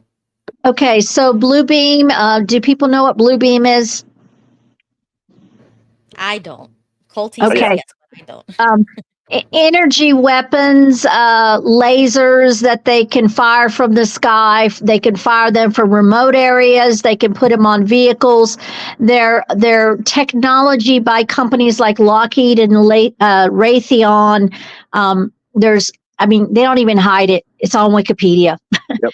It's like, you know, they create these forest fires and burn out the neighborhoods they want, you know, so they can create a really powerful invasion type war. And they have plenty of spaceships they themselves have to be able to carry this off. And for people to kind of understand about, Jimmy touched on seeing things, on the internet is channels like, I think it's called It's Impossible. It's this guy named James, Jam with a Z. He has all these videos that people, like regular people, just post, and he compiles them and he shows them. The endless amounts of floating cities, they're called holograms, the endless amounts of floating Jesuses. They've been trying to prepare people to be experiencing these like out there things, and they want to lump it into extraterrestrial, so to speak, but it's because they have so much technology to make us think we're seeing something when we're not. So that's what I wanted to say. Okay, good point. Good point. I kind of feel like that with like the 9/11 conspiracy. We saw something, but maybe Right. we really didn't see what we thought we saw. And I'm gonna do a separate episode for the 11th this month. So if anybody wants to come back for September 11th, I'm definitely gonna dive into that. Gigi, it's you're up and you have 3 minutes. Go ahead. Hey, Ruby, now you know why I'm the Jehovah's Witness elder you wish you had when you were going to the Kingdom Hall. Oh Because my you God. see, and this is the reason why, is because when you talk about fear and you look at the aliens, They are a superior life form. They're in the fourth, fifth dimension, and they're not governed by laws that we are. But just like as human beings, we can crush and kill animals in the second, in the first dimension. You know, we can kill little worms, fish, and all kinds of animals. We kill them and we eat them. Some aliens would like to barbecue us too, if they could. But the Bible's very clear when James says in 2:19, and I knew this in 7th grade, he says, "You believe there is one God, good. Even the demons believe that, and they shudder." The demons are more afraid of us than we should ever be afraid of them. Because Ruby, I'm in my house and I'm not afraid. And if somebody were to come into my house, well, then naturally they're going to be afraid because, well, we got the Second Amendment, and you're going to put up a fight.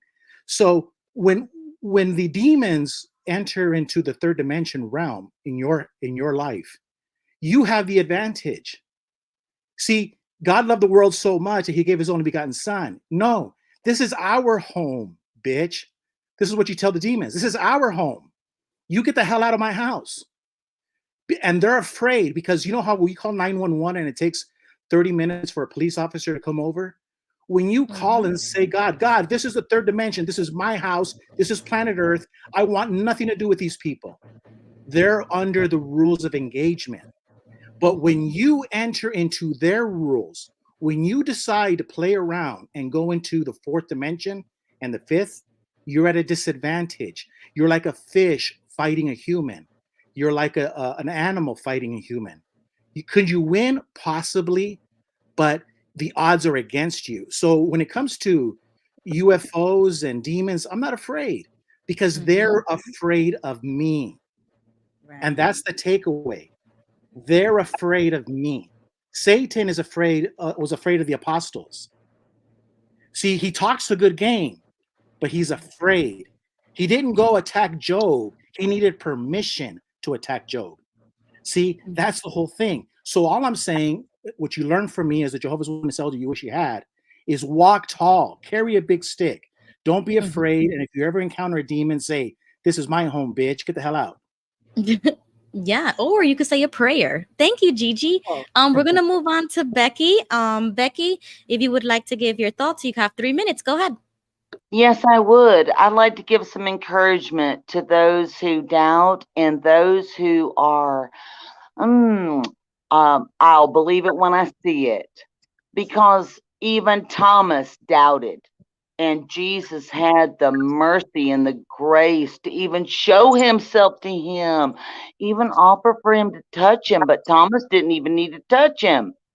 He believed. There are going to be people that are going to, I'll believe it when I see it. If they don't think that Jesus would have the same mercy on us than he would on one of his apostles that became one of his apostles, even after, having to see it to believe it, I want to just give some encouragement to others because he's merciful and graceful.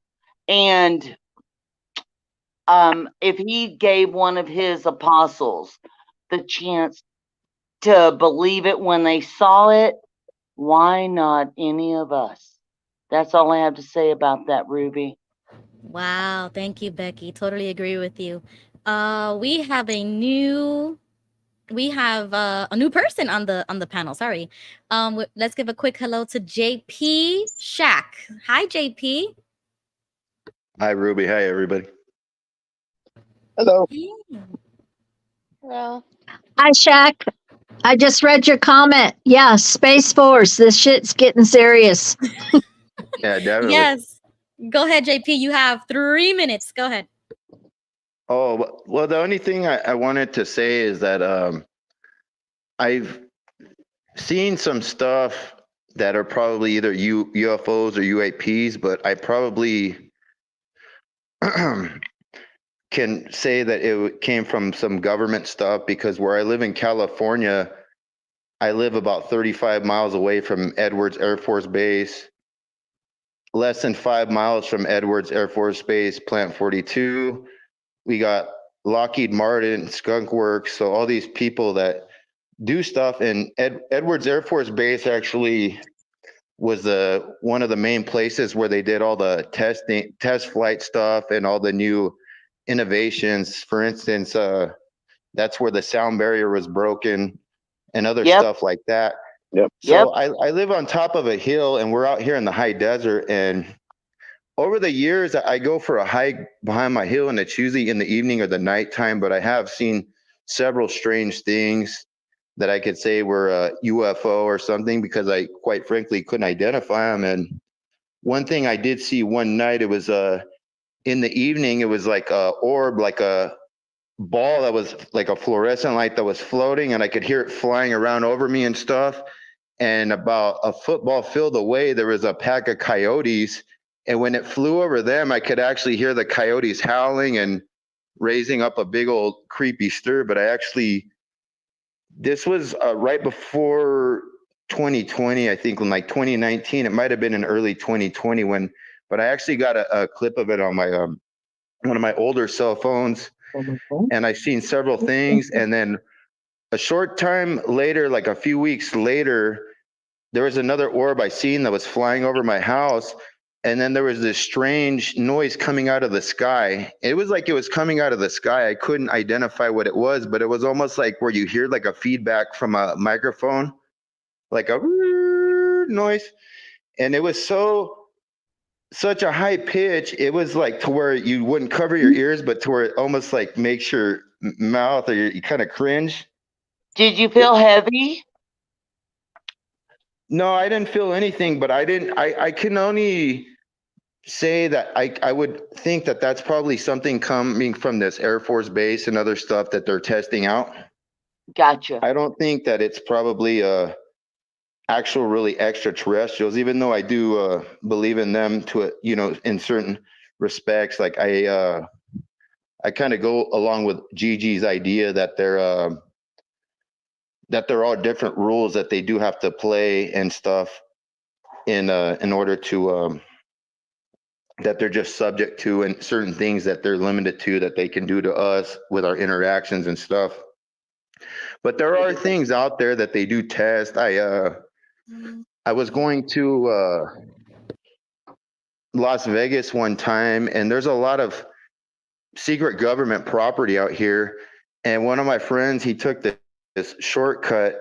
It's kind of like when you're out going towards Barstow, and he knows this shortcut, but you're on this government road. It's not a base or anything, but it pretty much says it's government property and you can't trespass it.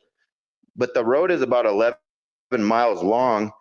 And when you go down it at nighttime, see, normally if you're driving during the day, you wouldn't be able to see it, because we live out here in the high desert. So there are some mountains out here and hills. It's not completely flat.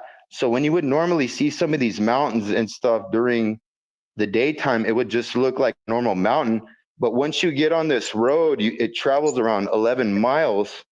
And once we were driving for a few minutes, all of a sudden there was this drone following our car, and it followed us the whole 11 miles till we left.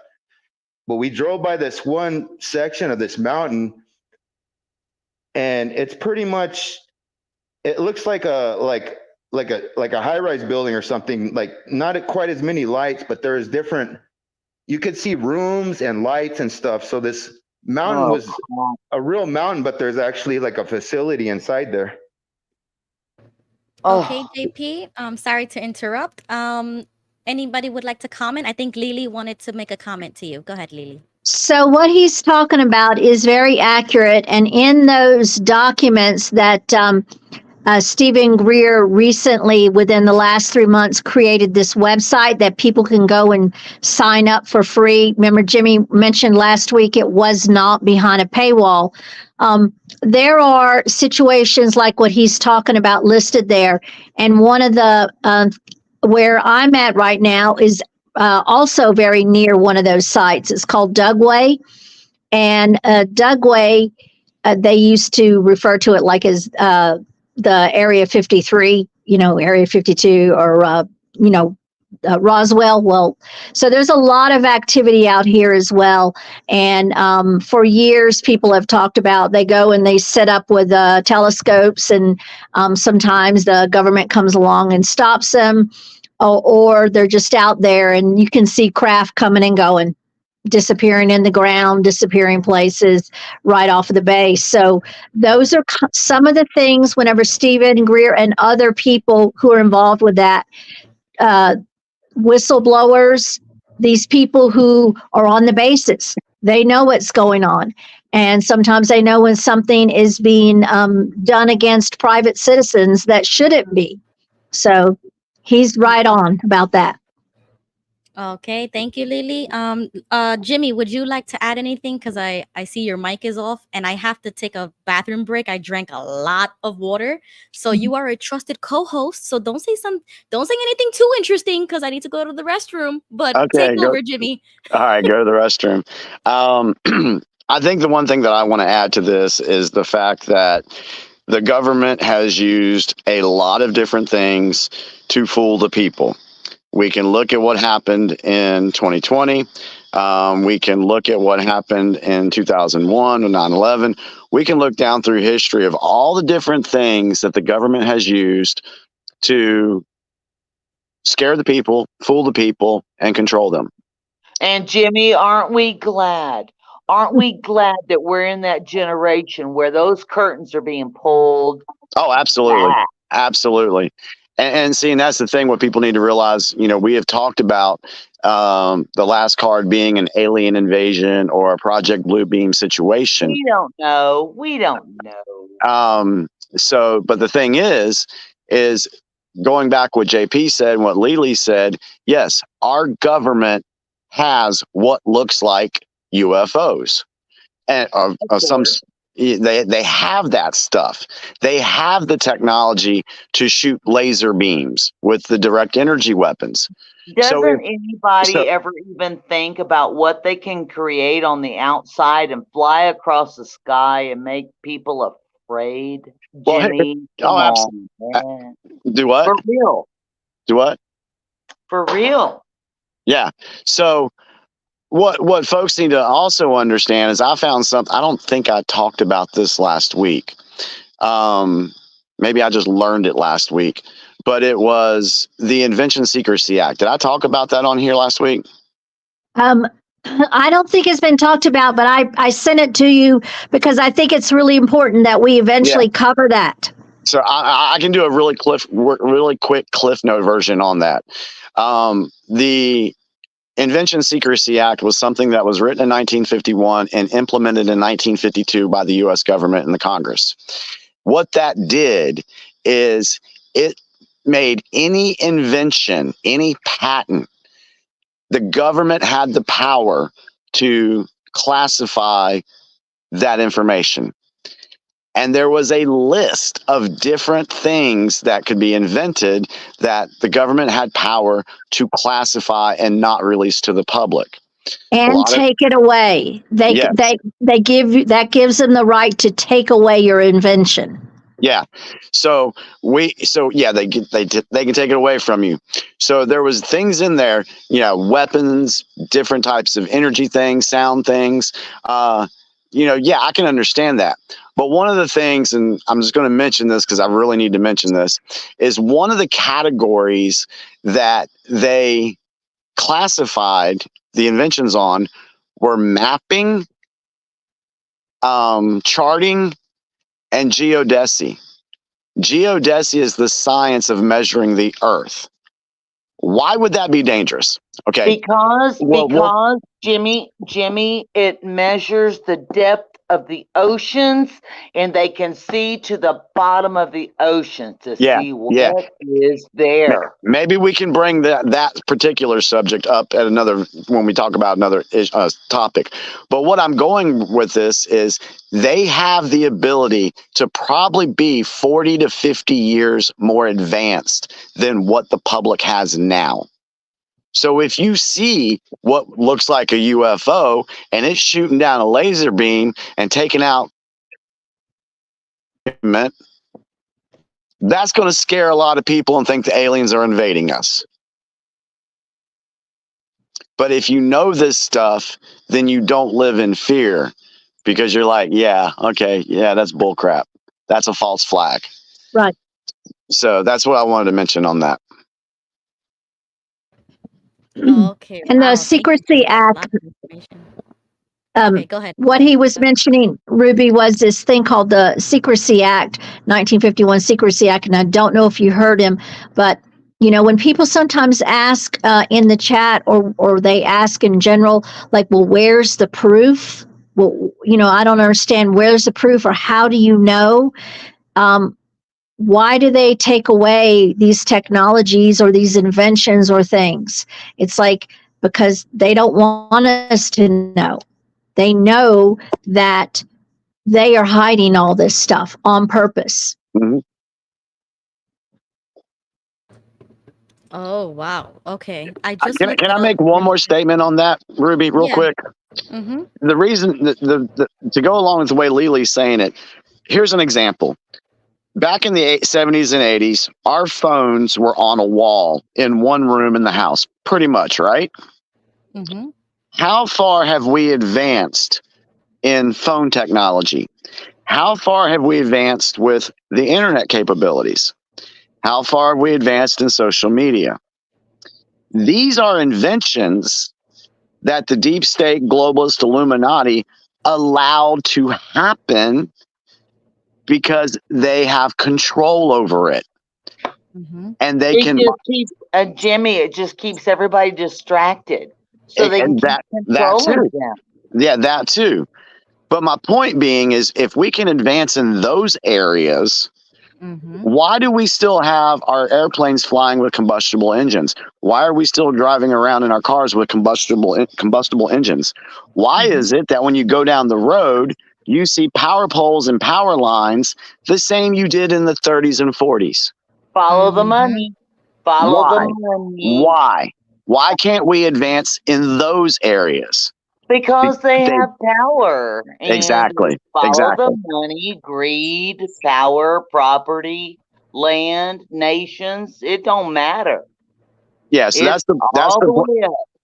Yeah, that's the point that I wanted to make on that is they have the capability to be so far more advanced than what we have because they hit it all.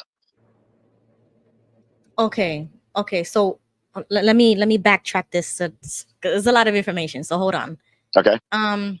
Okay. So the whole 1951 Act, I understand that about the inventions and the patents and things like that, because the government is obviously going to want to use new inventions or new things for themselves first, and then they market it to the public, and then they make money off of it. But you gotta pay. You gotta pay for the patent, Ruby. They get money. Okay. Okay. So it's supposed to be yours. Like if you buy a house, it's supposed to be yours. It's your property, but we still gotta pay taxes on it. And if you don't, they take it away. So they Right. control that. I understand the control aspect of that. But now that you're diving into why don't we see advancements in America, like infrastructure and different things like that, electronics, technology. I do believe that. Of course, the government is always going to have 50 years in advance for the military. That's Yeah, how we but got the GPS and the internet. Ruby, honey, it's like copyright. You got me? It's like the copyright. You can't do a dang thing against them. That's all I'm saying, hon. Can I I reply love to you. Ruby and Jimmy? Yes, go ahead, JP. Yeah, absolutely right. The government is at least 50 years in advance in the technology, and they will only release to us what they decide that they want to. For example, like with cellular phones, the internet, GPS systems, all that have been around for a really long time. It's just we now have access to it after the government has already experimented with it, developed it, and already used it to the means that they have decided. So what that tells us is that there's many things that they have, and that's only what they have allowed us to know what they have. There's things that they're never going to tell us about that we're never going to find out. And as far as the slow releases of technology and other stuff, we will see it as they allow it. But since it's all part of the New World Order and stuff, they do control all of that. So with the with the one, there are certainly, I'm sure, real alien life forms and stuff, but we also have to understand that there is a government plan that is, for one, they have planned to, have a fake returning of Christ, a fake alien invasion. All those are possible scenarios that they have already weighed out. And they know people are going to go for it, and it'll be easy way to get a new world order and a one world government, because I see it like there's some people too who are Christians and look at the Bible, and the way I see it, like, I'm a Christian, but I believe that everything is possible, because if you take any seriousness of the Bible and stuff, the thing that does give people faith is and I don't think really many Christians really look at the Bible like this, but if you look at the whole Bible from Genesis to Revelation, the entire book is a supernatural book. Everything in there is literally impossible, like from a snake talking to Eve to, a global flood to these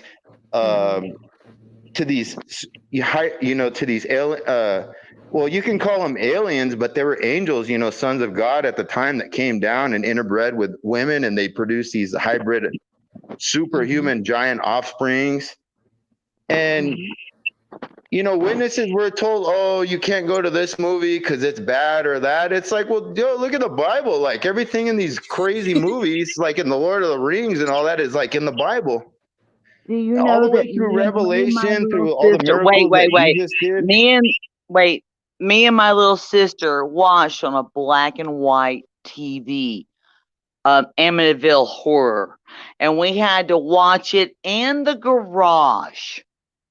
We had to sneak out of the house, a house of 9 kids. Okay, so my dad and my mom knew. All right.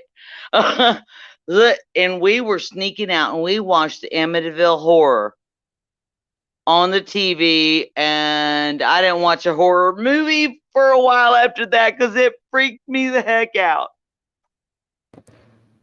So really quickly, Jimmy, so what is your theory on the reason why they are either withholding this from us, hiding it, lying about it, and what do you think is going to happen next? Or like, what's the reason do you think? Okay. All right, can you please repeat the question? Sorry. Got Okay, distracted. I apologize. because you said, oh, why wouldn't we have the airplanes or better cars, and Okay. you still see the power lines. So why do you think that they're not investing that in our day-to-day life, or withholding it, or taking away these inventions? Like, what's your theory? Well, one thing is if they released a lot of this stuff, if we had free energy, they have no control over that. They can't make money off of free energy. And think about how many corporations that are beholding to the deep state system. How many of those industries would just fall? What if they had the technology? Put it out there, med beds. What if there were med beds? How many different corporations and government entities would not be needed if med beds were able to take care of us? They've already hidden cures for just regular diseases and regular sicknesses. They've hidden cures because they can't make money off a healthy person. So take it to the next level. They can't make money off this stuff. And because if we had this stuff, it would free us up and we wouldn't be on their hamster wheel, and our consciousness would be able to expand because we're not being stifled by the everyday humdrum 9-to-5 work life. It's about control. That's why they don't release a lot of this stuff. And let's say if they have the DUMs, the tunnels, and we've heard about maglev trains. They can travel from one place to another quicker than spit. They don't want us having that. So That's the reason why I think they're hiding this stuff, because they lose control and they can't make money. What was the second part of the question? Think about. No, I think you covered it I was actually. just gonna. Enter into that thought. Think of all the industries that potentially don't need to happen anymore. I mean, just like he said about these supersonic systems underground, airplanes. You know, how many people are going to need to take airplanes? Hardly any. Yep. The industries that would be gone is just, it's mind blowing. And I've watched documentaries where this kind of subject was talked about in the 800s, and the movers and shakers of the world decided back then, this is what's going to happen and this is what's not going to happen. I just had an epiphany. It just hit me. What's the definition of fascism? I'll get you. Let me look it up. Fascism is when a government teams up with corporations and they run everything. That's fascism. Yes. Okay. Yes, So if we had all this stuff talking about all these corporations going down and government entities not being needed no more, it would destroy fascism. I have a question. I don't know if any of you have heard about what happened in Peru when there was like, you know, the native Peruvian people. They kind of got attacked by some kind Yes. of you know about that. Yes. And then there was a witness, Yeah. a young girl, who said she heard them speaking, and they were speaking in a broken language, but she recognized it was like, I don't remember if she said it was English or Spanish, because they are in Peru, so I would assume Spanish, but it was like with an American accent. So yeah, I'm thinking that whole operation might have been a test of some kind, something they might be doing on a larger scale. And if that's true, that's really scary, because those people were like burnt in the face. Some of them died. And it's like very advanced technology. These people were like levitating over them, and they were in these full suits with these big boots that had like fire coming out of the bottom.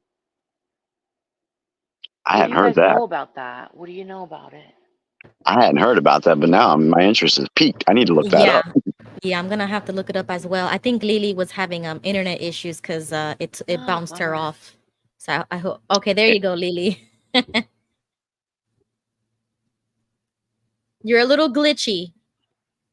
Oh man. I think she It's had a heard about it. psyop, what she just said. Oh. Did that come through? Are you saying it wasn't real, or No, Government, people flying around in jetpacks, trying to get control of people. Oh, we lost her again. Sorry. So I know where she was going with that. Yeah, you know, she's talking about, you know, the levitating. That'd be like the jetpacks that they have. We've seen them. We've seen fun little videos on YouTube of people in jetpacks. Maybe they tried to do a dry run. That's one thing that these people do, is they do dry runs to see exactly what they need to do to control the people. How many freaking viruses have happened since 2001? Like every 2, 3, 4 years, there's a list of them. So those were dry runs for what they did in 2020. This is just another thing that they're doing, creating a dry run just to see how they can better their operation. Jimmy, this is Becky. I was going to ask you a question. Sure. Do you think that them doing that dry run might be okay? Do you think maybe that those drones are the four-bladed creatures with the man's face to only sting the humans, but not the land, and they wouldn't hurt God's people. So the drones don't hurt God's people, but those drones can sure turn in a lot of people. What have you thought about that, Jimmy? All right. I'm gonna say this, and I know a lot of people aren't going to buy into it yet, and that's okay. But this is where my belief is on this. I honestly think that a lot of stuff in Revelation was already put there as their playbook. I think they want to play out Revelation. I'm with you. And so when thanks guys. So that's my thing. We got to look, and I'm sorry for those. This is just how I feel. It was the Bible was a creation back in Constantine's time. It was used for control, and they put in what they wanted to put in. And this is a battle that's been going on for a very long time. So when they put in Revelation, that is them putting in their playbook. That is them telling you what they're going to do without telling you. And they get people to buy into it. Like they got people to buy into the pandemic, buy into the fact that we have to go to war in Iraq because they took down 2 towers. It's a pattern. Understood. We've got to use our brains no matter what hits us on this planet, no matter what hits us in our lives, no matter what phone call we have got to play it out with ourselves to where what we're doing, how we're responding to people is okay with us, with each individual person. That's all I'm saying. Yeah, so that's how I feel about that. And, one of the things I really did, I know there's some folks in here that are, maybe new waking up or just starting the process, is one of the things you need to look for is patterns. They're out there. They exist. They can be found. So when someone says, oh, well, do you have proof of that? Okay, let's look at the pattern. Mm-hmm. Is it out of the ordinary that they would try something like an alien invasion? No, it's not out of the ordinary because they've done crap before that's on same pattern, just a different way of doing it. Yeah, drop a ball in front of them and tell them to disprove gravity. Exactly. Wow. Yeah, great points, everybody. So I'm gonna give everybody at least I'll give like a 5-minute outro. You can give your final thoughts and then we'll just go one by one on the panel. So 5 minutes, Culty, let us know, how do you feel after this whole stream? I liked it so much. It was fun. It was amazing. I had a roller coaster of emotions today. So how was it for you, Culty? I mean, I always enjoy the conversation, and I am a conspiracy theorist. I will admit it. Well, I say I'm a conspiracy realist, though. Yes. You like Jimmy said, you see the patterns. They are there, and you pick up on it, and you have to pay attention to what's going on. Revelation, I heard, it comes from the word reveal, so it's a revealing. And that kind of makes sense to me because it seems like we are being, there is a revealing that's happening right now at this time. And I think I agree with Jimmy with everything pretty much he just said there, that these books were written to manipulate us, and believe it or not, we have way more in common with like everyone around the world, whether Muslim or Hindu, and their books really are. And I'm sad that Monica couldn't make it back because I really wanted to hear more of what she had to say, because she sounds like she's a very knowledgeable person and has We're gonna have studied to a have lot of her these back, things. maybe like a part 3, and we'll have Yeah, Monica. Yeah. that'd be cool. Because I know like little bits of what she was talking about, but I'm not real familiar with with it. So yeah, I'd be interested. But I think that there's like a similar thread through all of the holy, quote unquote, holy books. And the older I get, I love to say this, the older I get, the more I realize that how little I really know. You know Mm-hmm. what I'm saying? Like I Yes, used to I think I knew agree. it all. I used to Mm-hmm. think that and I was never baptized as a Jehovah's Witness, and I still think I knew everything that was going to happen and how it was going to happen, because they It's get in the your head. arrogance of it, Yes. honey. Culty, it's the Yes. arrogance, and you can't even let anything else in because of the arrogance of Exactly. Boom. And now that I've broken that, I'm like, God, I know like a fraction of anything. So I really try to like rein myself in when I'm like in the chat and I'm like, no, that's this, and and then I'm like, wait a minute, what do I really know? You know what I mean? But that's it. I think it's a very interesting topic, and I'm totally here for it. Yes, thank you so much for joining, Culty. I definitely like I appreciated everybody on this panel. It made me think as well.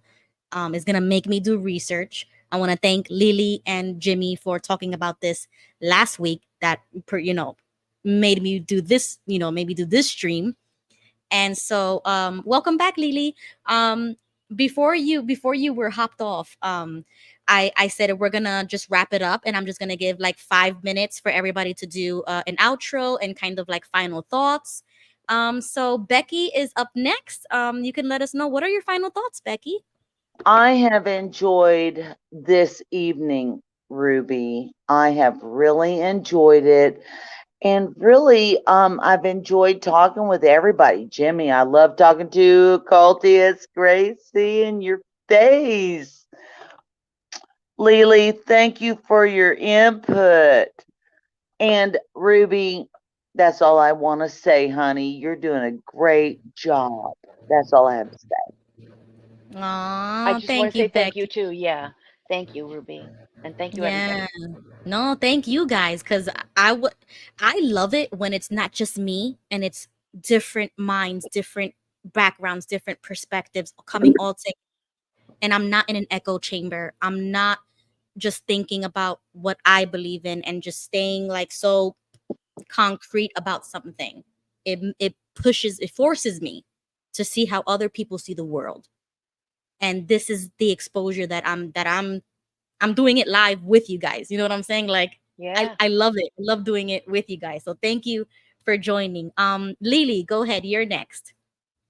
I just generally am glad that people are talking with open minds, and it's just really amazing to hear so many ex-JWs letting themselves stretch like this, and Jimmy for all his wealth of knowledge and the way that he's able to bring things back to center. And what I mean by bringing it to center is, um, why are they manipulating us? What is the plan? That's why conspiracy people talk about this kind of stuff, is because there's a pattern. There's too many dots connecting sentences. It's happening everywhere. And when something hits up against a belief system or a fear of letting one explore other thoughts, ask yourself why. Why are you stopping yourself when there's so much evidence? Power doesn't change its MO. That's all I have to say. Wow, thank you, Lily. I appreciate that. JP, it's your turn. Go ahead. Well, thank you, Ruby, for having the show. I think by far this is one of my most favorite shows that we've had, because I'm always been fascinated with not only stuff like the UFO, UAP stuff, but also, strange creatures and things like for the unexplained and conspiracy theories. I like stuff like that. Like, I like talking about angels and demons, Bigfoot, the abominable snowman, and, other aliens, other stuff like that, the mysteries of the Bible and things like that. So I appreciate that. What I can conclude from what I heard they were talking about tonight is, well, there's either two things. Either extraterrestrials are real or they're not real and they visited us, or they haven't. But there's so many, ways to explain both sides, and it does make sense.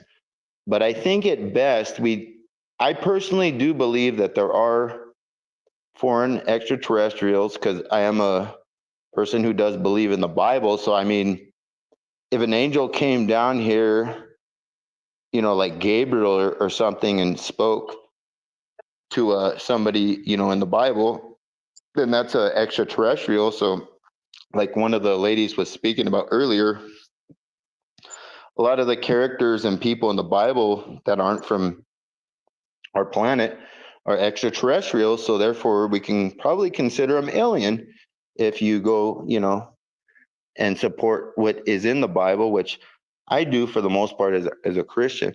But my point being is that there's different scenarios. So I think that the government has to do something with it for the most part, and they're kind of batting on that for it to sell, or for them to use that as the possibility of there are aliens in order to take advantage of us. Now, whether they have access or came into contact with aliens, we're not really quite sure. But I don't see why they would just, meet with the White House or these top governments and only negotiate with them, or just reveal themselves to them to make it that they're hiding something. I think if they were really around, it would be just blatantly obvious, and they would pop up quite a bit more often than just the government trying to conceal something. But I also think too that they have so many ways of faking things. So yes, I think it could be real aliens that are around, but I also think that the government also has a plan, whether they do know if there's other species or things that exist or not, that they still have a plan to deceive and mislead us. So we have to be wary of that and just keep our minds open to the unknown. And I think this was a great show. I really enjoyed it. And I could say so much more, but man, you only give me 5 minutes, What great comments. Oh my Yeah. gosh, Ruby. You better oh my gosh, you better come back. You better come back. I'm gonna do a series. That's it. We're gonna do an alien series. Thank you, JP. Jimmy, you're up next. Okay, well, first I want to say this has been an excellent conversation. I've enjoyed seeing folks for the first time on camera. That's awesome. Great topic. One thing that I want to mention is for the new folks, and I've said this over and over again, when you leave Watchtower, you woke up from Watchtower, but you haven't completely woken up, because there's so much more. And even as awake as I feel like I am right now, there's still things that I'm going to be woke up about too. The reason I say that is because one of the things that I did is I dropped the arrogance and the egotism of I always had to be right. Yes, Jimmy. I had that spirit for a very long time. And even when I got into arguments with folks, they would say, well, Jimmy, why do you got to always be right? Okay, so I recognized that in me and realized for me to wake up even more to things happening, I need to drop that ego and that arrogance. Gotcha. That's why I'm so open-minded to things. And I look, and then, like I said before, about finding out the patterns, putting things together. This life we live right now and what we're dealing with is like you've been handed a box of puzzle pieces, but you don't have the picture. You don't know what the picture looks like, but all the pieces are there. You have to start putting these pieces together, and you can't do it by yourself. That's why conversations like this are very important, because someone will say something, you'd be like, oh man, I remember that piece over here. I think it's going to match up with what I just learned over here. because everything is connected. Everything. So, do I believe in aliens? I absolutely do. I do believe that we're not the only intelligent life form in this universe. Now, how is that information going to come to the public? I don't know. I have my thoughts, I have my ideas about it. Do I know that aliens went to the White House? No, I don't. I don't know. I didn't see them there. But hopefully, disclosure will tell a lot. Hopefully, I do believe that that's going to happen. And I'm going to say in the Q post, it said what we're going to see, it's going to be biblical. And for something to be biblical, it has to be cosmic. It has to wake up a lot of people. And I think that's where we're headed. Now, that's what I'm going to say about that. But I do have a last point that I want to make, Ruby, and this may segue into another topic of discussion. When we're talking about extraterrestrials, from what I understand, the word terrestrial means earth or land. So extra earth, extra land. What if, and I'm just going to throw it out there for the next show or whatever, we don't know what's beyond the ice wall. Yes. Is there extra land? Is there extra earth? And are there beings on these lands? And when they come into the Earth's atmosphere, is that what we're seeing? I don't know, Thank you Jimmy. for having me. I feel pretty loved, and I don't know, but I do know that the Heavenly Father, people believe in the Heavenly Father, Jesus Christ, the Holy Spirit. They're not of this earth. They are not from terra firma. I agree with that. I think I was the one that you were talking about earlier. I just know that they're extraterrestrials. I'm saying what I'm mentioning, Becky, that there's both. You have the ones I in them. agree. I think they're both happening at the same time. That's what I mean by that. Yes. And there's a new term that even the people in the highest levels of knowledge about these things, it's called ultra terrestrial. Correct. Oh. Yeah, correct. And that one has everybody confused. Space Force, you name it. They're all confused about that one.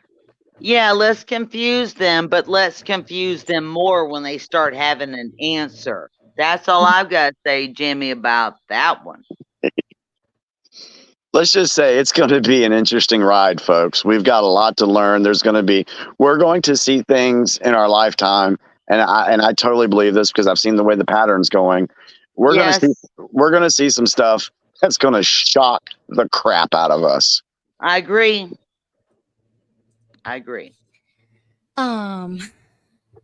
Oh, we have somebody joining us. WDH. Hello, welcome to the channel. If you want to give a quick intro, or if you just want to go right with your thoughts, go right ahead. Oh no, I'm kind of nervous. Go ahead, bro. Just speak. Speak in present. This is like only like my third time doing a live stream, but the topic you're on is pretty, like, it's like the type of stuff I'm into.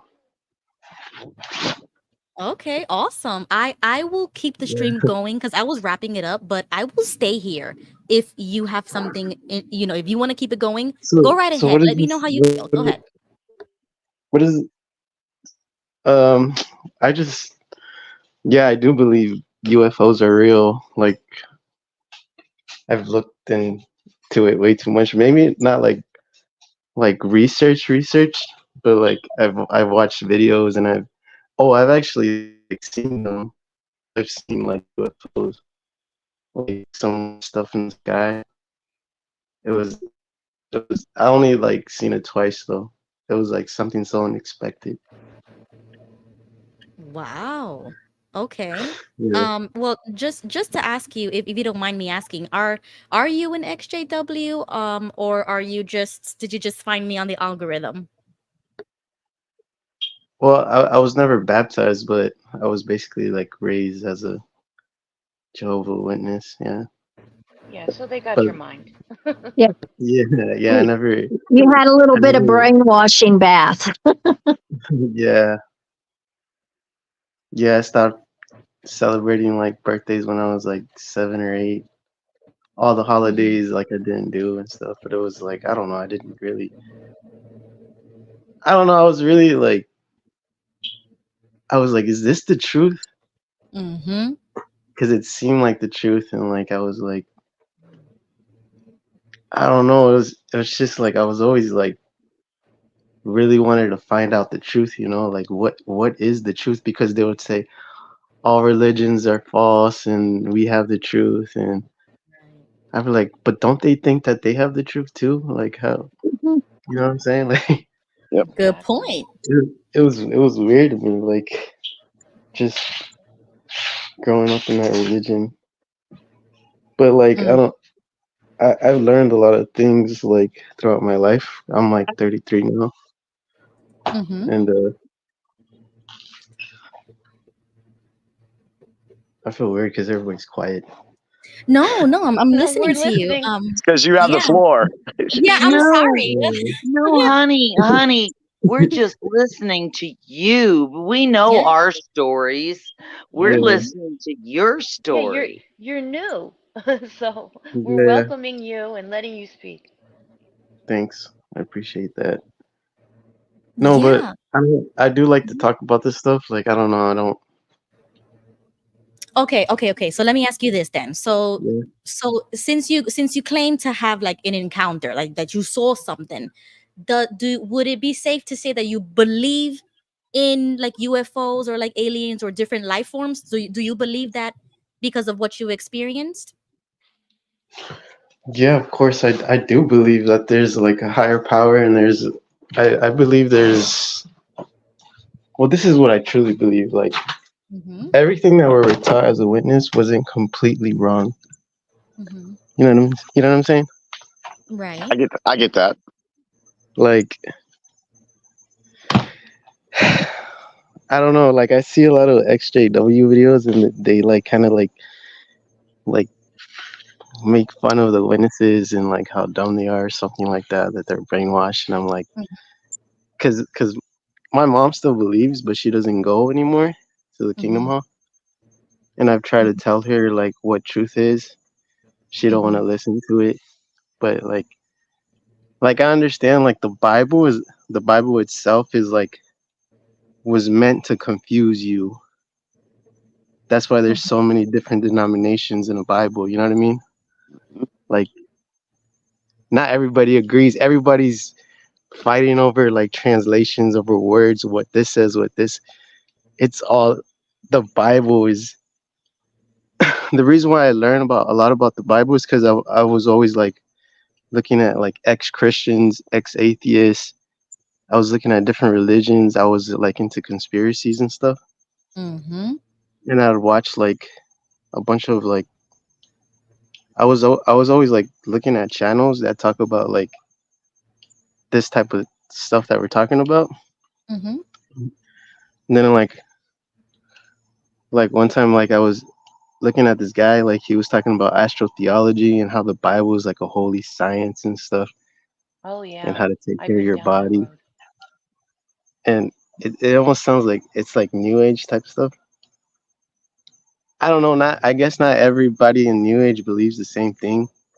Because I went because I met a psychic, or not a Ooh. psychic, but like a palm reader. I went into her shop and like I started asking her questions, and Mm-hmm. she was gonna read like my cards and stuff, and then like we just started talking, and then we just Mm-hmm. had a conversations of we just had like a conversation about what we believed in, and then Mm-hmm.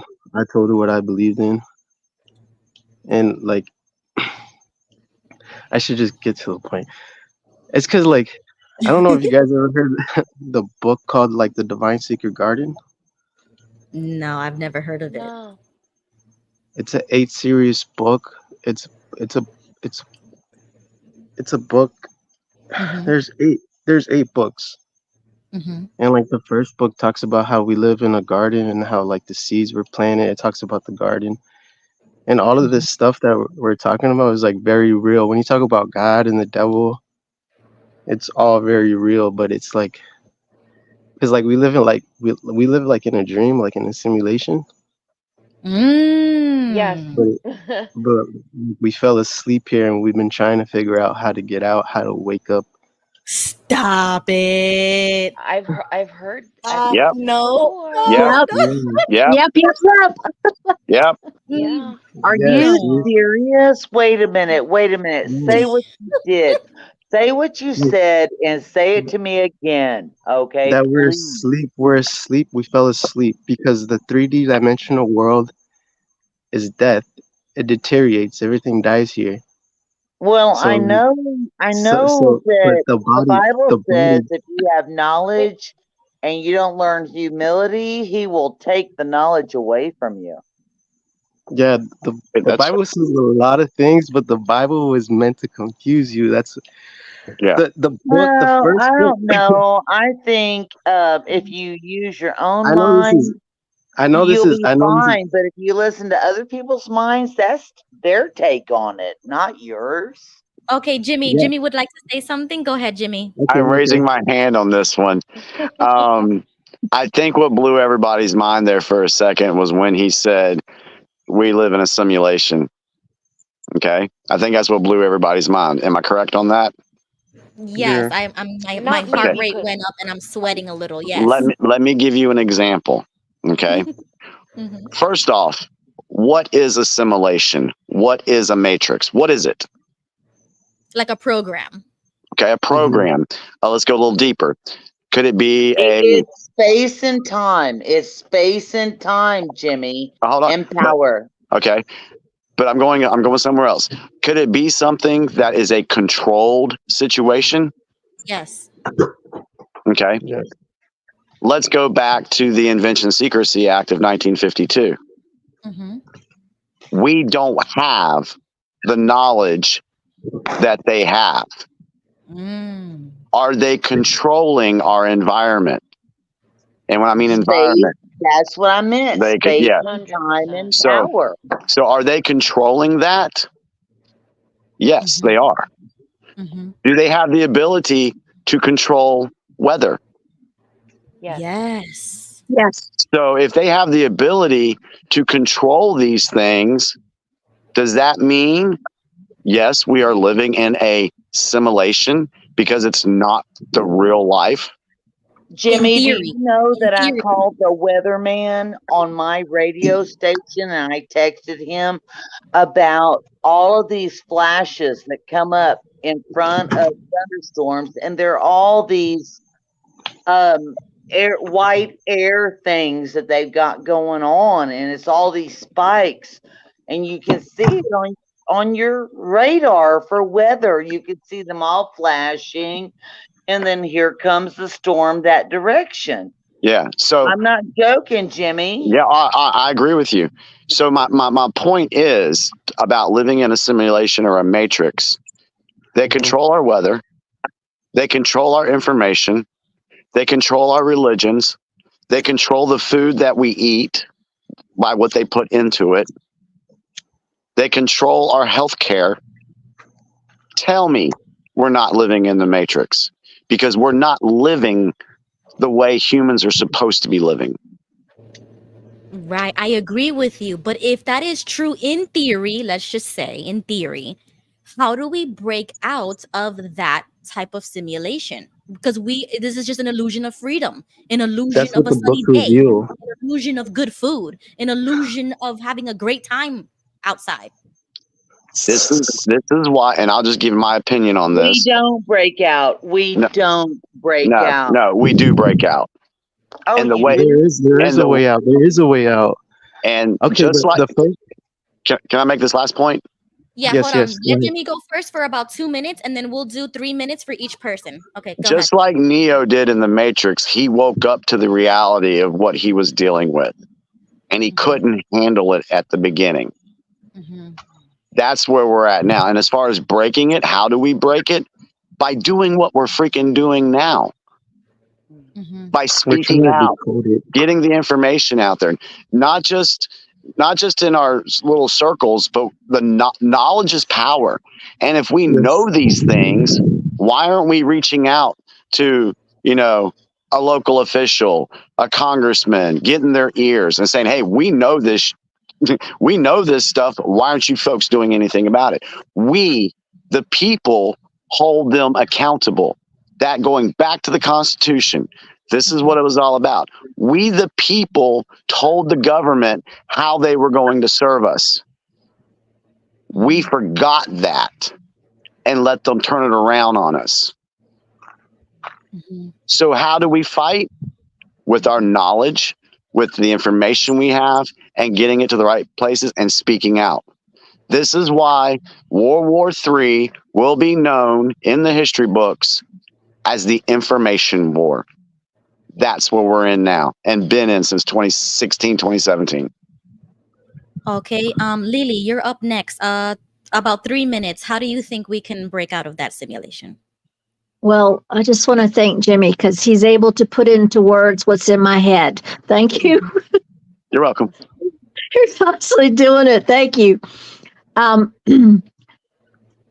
As far as the getting out, there's a few points that I will have to bring up another time, but it has to do with timelines and what those running the world know about our timeline. We are having issues with our sun and different parts of our planet that are natural. They're natural cycles of time. And so we're being forced to wake up so that we're raising our vibration. So like the other fellow, Gigi, was talking about the different third density, fourth density, fifth density. So he's right about that. We, in waking up, are raising our vibration. So when this event happens, we are able to continue in our consciousness so much easier because our consciousness never ends. Yep. Wait.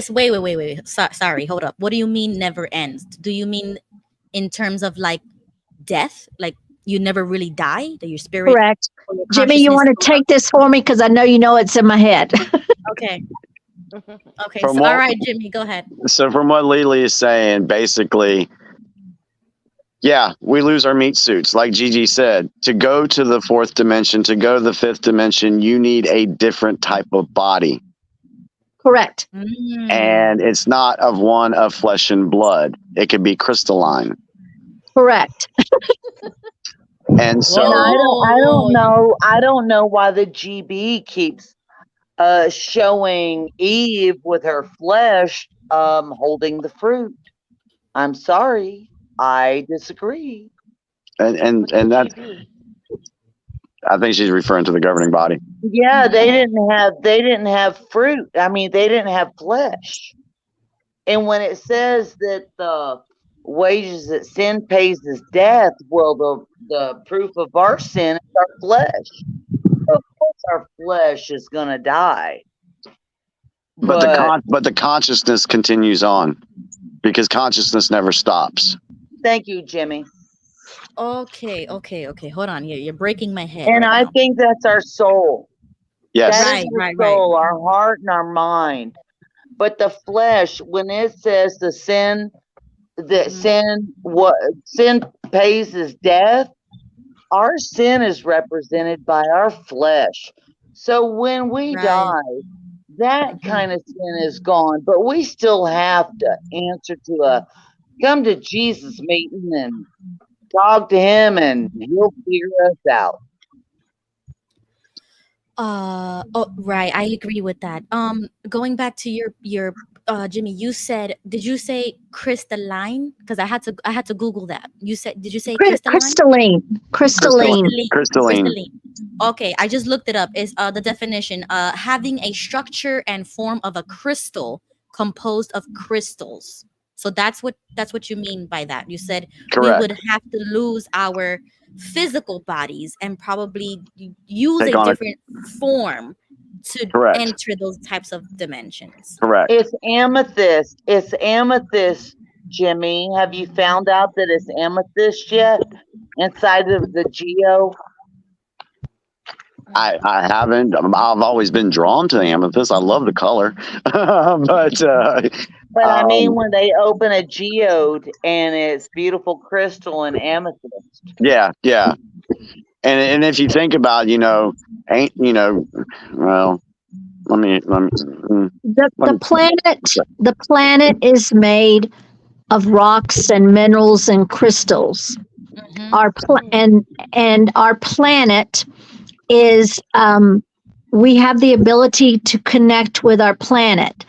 And to throw in a little Christianity thought, one of the reasons why some religions don't want their parishioners or their people to talk about or think about or have crystals and things like that is because connecting to the earth is our natural state.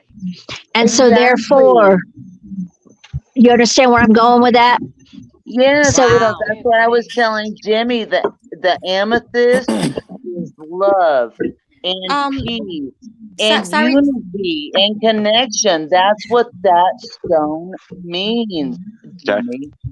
Okay, I'll just take a pause for a second. I want to welcome Shane, just entered the chat, the panel, I mean.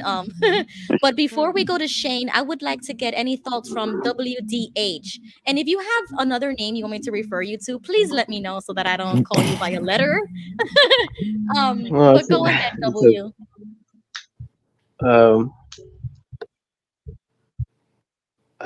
I heard some of the stuff you guys are talking about, but I always feel like I'm learning.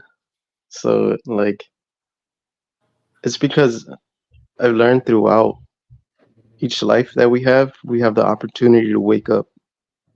Yes. And the truth is like really simple. Everybody knows the truth. Everybody has the truth within them already.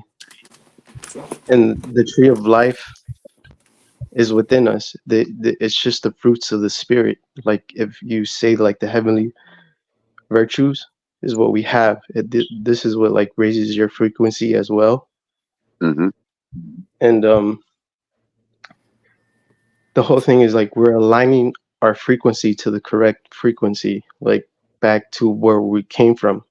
Beautifully Correct. said. Correct. Beautifully said. Correct. So we have to completely change. So like when I say like the Bible was like to confuse you, it's because it was because how is a book before you were born already predicts the future? It's because it's already happened. So this is why there's like timelines and stuff. Like, because I learned that the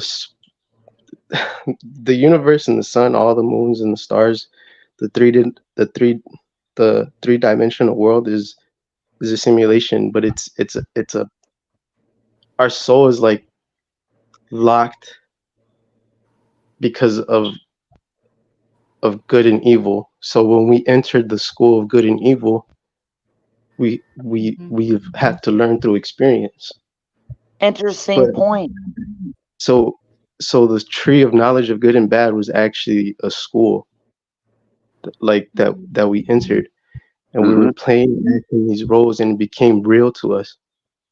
So like detaching from this world is like, I'm shaking. It's hard because it's like it's not easy. So like when people talk about like other people being lost and stuff, it's like everybody's just trying to find their own the path back home, and the only thing that's here is our mind, because our spirit is our higher self.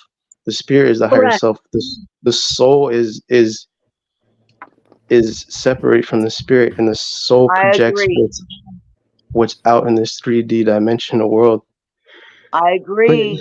but it talks a lot about, because the first book talks about the garden, the second book talks about the virtual reality.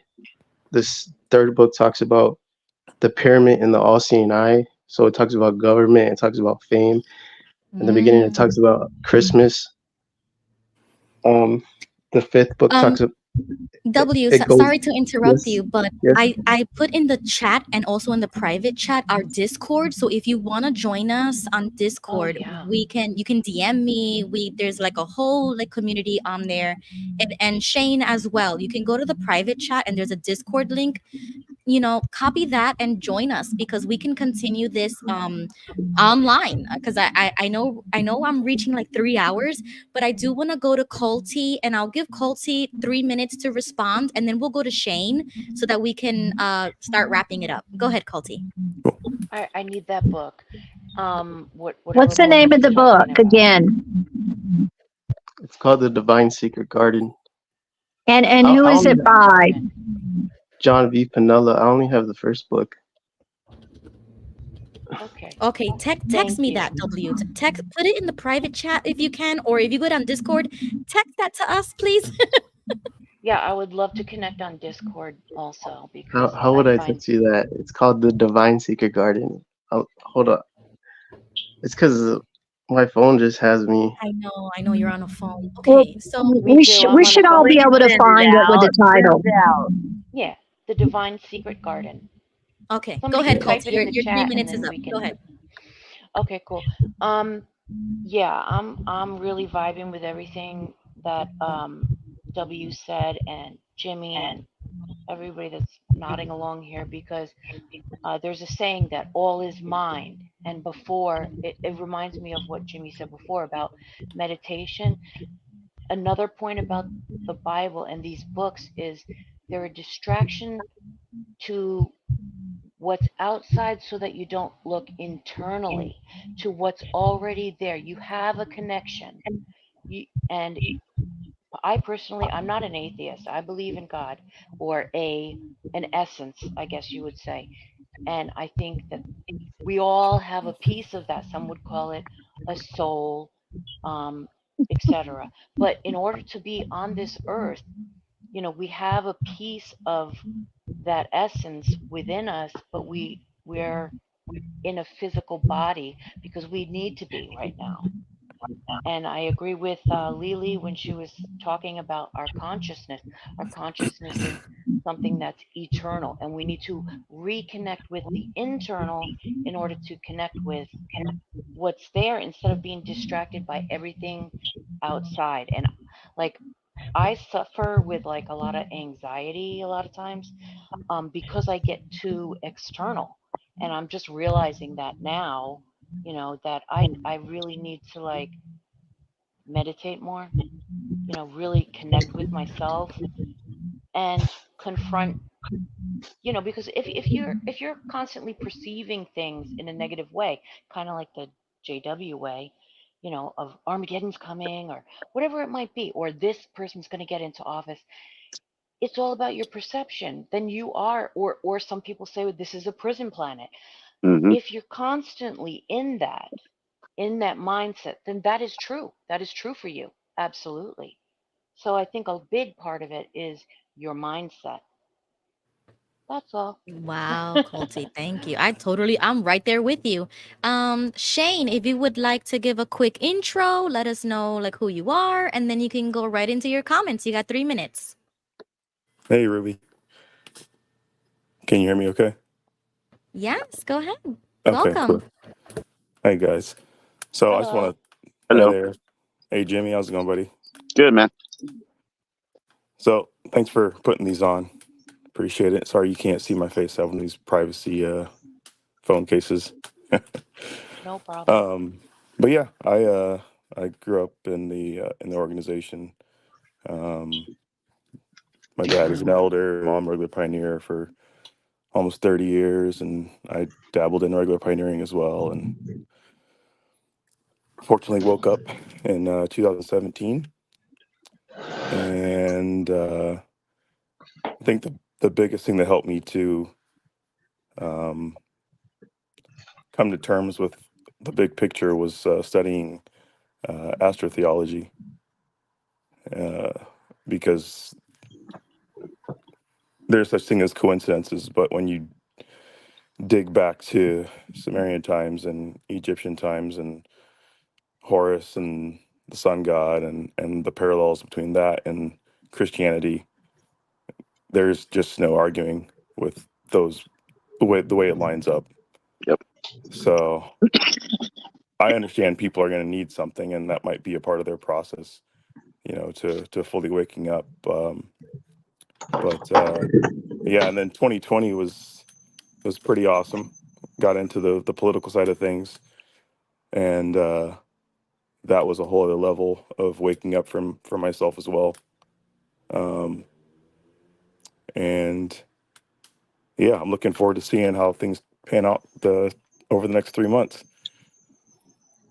But yeah, just want to say thank you guys for coming on and putting these on. I'd like to start getting more active online and reaching people and kind of sharing my story a little bit more. And I had initially tried to do that, I think, back in 2020-ish, 21, and then kind of got sidetracked by life. So just wanted to pop in, and yeah. That's awesome. Love what you guys are That's saying, though. great.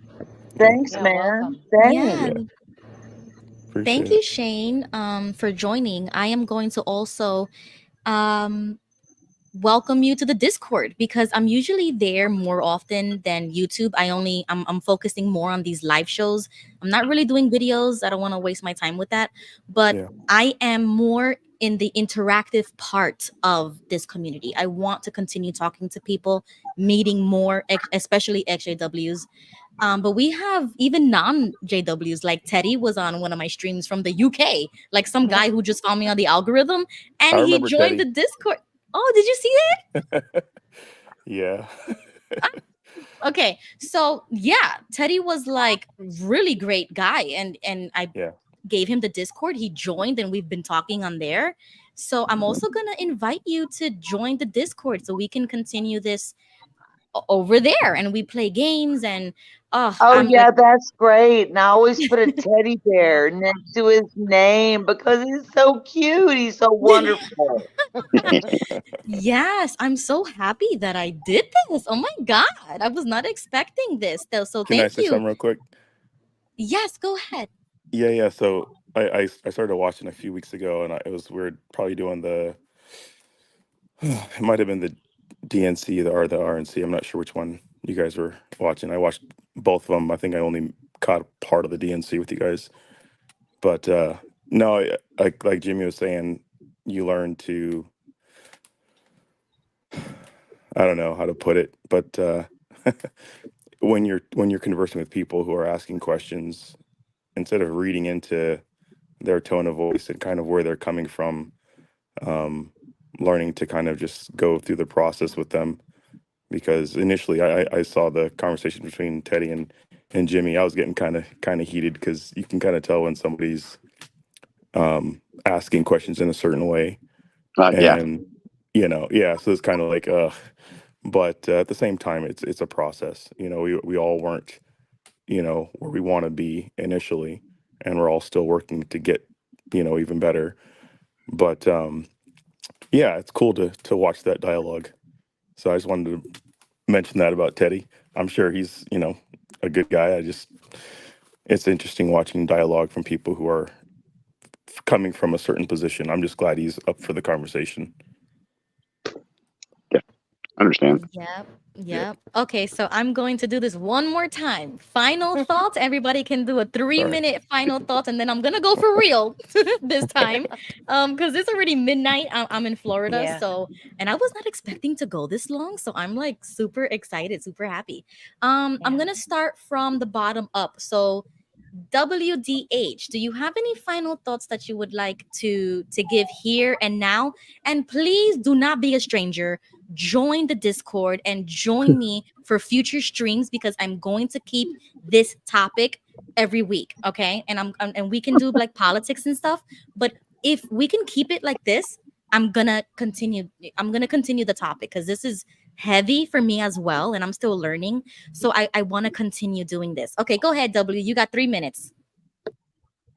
Oh, I just want to say thank you for letting me on, and it was nice talking with you guys. And I hope everybody wakes up. And I don't know, it's just amazing. Like knowledge is powerful, and we all have the potential to wake up. And I don't know. Thank you, W. No, that's okay. You need to like get used to this. And I am. Listen, I'm Puerto Rican. I'm loud. I'm crazy. I have high energy, low energy. I start crying on the stream. I'm all over the place. So don't worry. You're with good people here. Jimmy, you're up next. 3 minutes. I think what makes me the happiest is seeing all the new voices jumping out on live streams, putting videos out, talking, because that gives me proof to know that we are winning this battle. We are winning over the minds and hearts of people. And when I started this process, my only goal was to do what I could to help wake people up. Now, I can't just physically wake people up. They have to do it on their own. But I can put out different guide markers. I can put out different signs. I can put out stuff. And those it's supposed to reach, it will. I'm to the point to where I'm done trying to wake up the sleepers. I'm here for the other lions. And I feel like when I started going and bringing information to the XJW community about the political side of things, I faced a lot of backlash. And that's because they were still conditioned in the group thinking. They hadn't dropped the ego or the arrogance. But what I see a tide changing. I see it changing because more people, because of what we've had to experience in this world right now and what we're dealing with, more people are waking up. It's just when you do wake up, you need to start speaking out, because that's how we can continue this battle. And we do have to remember, I think it was, I think W said it, we all are on a different journey. You know, we are at different levels. So for those that, and I think I said this last week, for those that are further along in the awakening process, we have to remember I spent 3 weeks by myself not knowing if there was a God or not. Ow. All right. When I first woke up. Ow. So from when I first woke up to now, I'm a completely different person because of knowledge. And that's what we all need to keep striving for. And I'm proud to see so many people come on. Yes, thank you, Jimmy, because you were also a source for me when I was waking up politically and just in general. You were the only other guy on the internet, on Twitter, that was there for me. So it's like you have like a really special place in my heart. So I really do appreciate you a lot. Thank you. That means a lot, because yes, that's all I've ever tried to do. And if I could wake up, I said it in the beginning, if I could just help wake up one person, then I feel like I've accomplished my mission. But I'm not going to stop. I'm going to keep going until this war is over. Yep. Thank you, Jimmy. Lily, go ahead. You have 3 minutes. Ditto on everything Jimmy said. And whenever I was already out for 17 years, but I didn't know there was an ex-Jehovah's Witness community until 2017, 2018. And it was exactly like Jimmy said, you know, people didn't want to talk about it. So I happened upon you guys a few weeks ago by accident. And I am sincerely impressed with how many people are waking up. And what more we have to wake up to. You know, it's like no one of us knows it all. No one of us has all the pieces, but they obviously had a plan for a reason to keep us down, to keep us from connecting to, as the other man who joined us said, to our higher self. And that is instrumental in our ability to be able to somehow or another weed or walk through the weeds, you know, to be able to get through. And there are endless subjects to wake up on. And when we wake up on those hard subjects, like you know, like what we all went through in the 2020, I don't want to say that catchword that, you know, may, you know, trigger the algorithms. It's like, imagine if we had more people and more knowledge had been talking about it back whenever other people were talking about it in 2017 and 2018, because there were amazing YouTubers talking about what the plan was before 3 or 4 years before they executed the plan. I watched YouTubers 2 or 3 that off the top of my head, they literally laid out diagrams of even the players and what they were going to do. It's you know, we can't let this stuff happen to us again. We can't. Yep. Thank you, That's all I wanted to say.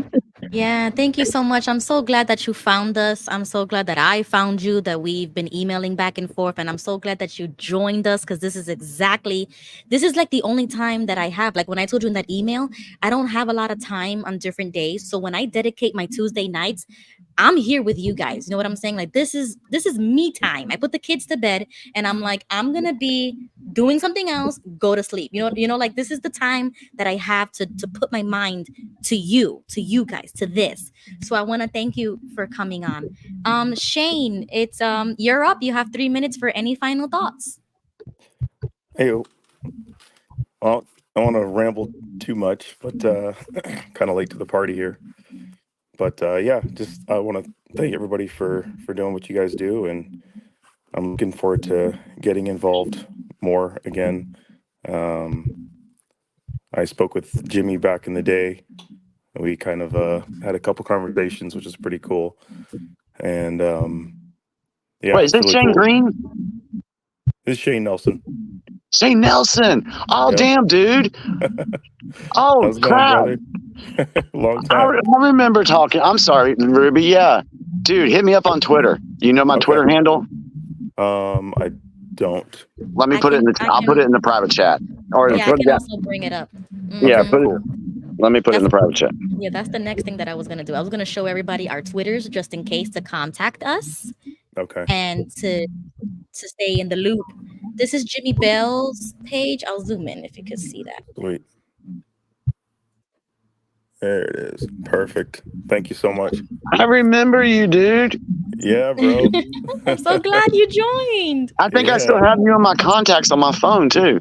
Okay, Oh my cool. God, this is so Awesome. great, Ruby. Oh my word. I just wanted to say real quick. Lily said she found us by accident. No, you didn't, sweetheart. Everything has. There's a reason for everything. Yeah, there's a reason. No coincidences. That's right. There's No a coincidence. motivation. You don't say I have to. You say I must. There is a motivation when it says I must. Yep. They call that synchronicity. Synchronicity. It is real. And this is me. This is me, guys. Cool. That's me. And I'm old. It's like we can feel each other. It's like empathic. I think that love is empathic. You have to be empathic, feel that kind of love. All right, we need to let Shane finish his 3 minutes. Oh yes, go ahead, Shane. That's all right. Yeah, that's cool. I'm just happy to be here, and yeah, I'm looking forward to your next live stream. but yeah, I couldn't be happier since I woke up. So I just hope everybody else can have an opportunity to experience that as well. If you look at the changes in the organization, it's unbelievable. So yeah, it's just a matter of time. I believe it seems like it's definitely unraveling at the seams. I'm just hoping that the changes aren't gonna keep the people locked in who are, well, I mean, it will. I mean, not only it's going to keep the people locked in who are passive and sheep, but Mm-hmm. I know there's got to be tons of people still, if you look at the big picture, that are questioning things, especially with the rapid changes. So I'm looking forward to another tranche of JW exits in the up and coming. But yeah. Thank you, Shane. I'm so glad you joined us. Thanks for having me. Appreciate it. Becky, you're up. 3 minutes. Go ahead. No, you go ahead, Ruby. You take the rest. Tonight is wonderful. I have no response. I am going to listen. This is awesome. You take it, give it to somebody else. Okay, Colty, you're up. 3 minutes. I mean, I just feel like this was not only a meeting of the minds, but a meeting of the hearts tonight. We are all connected. Everything is connected, and we're here for a reason. And I'm very much looking forward to continuing. And Ruby, you're an inspiration to me, and because I did start a channel like a while back, and you get attacked in the comments, and like I took it personally.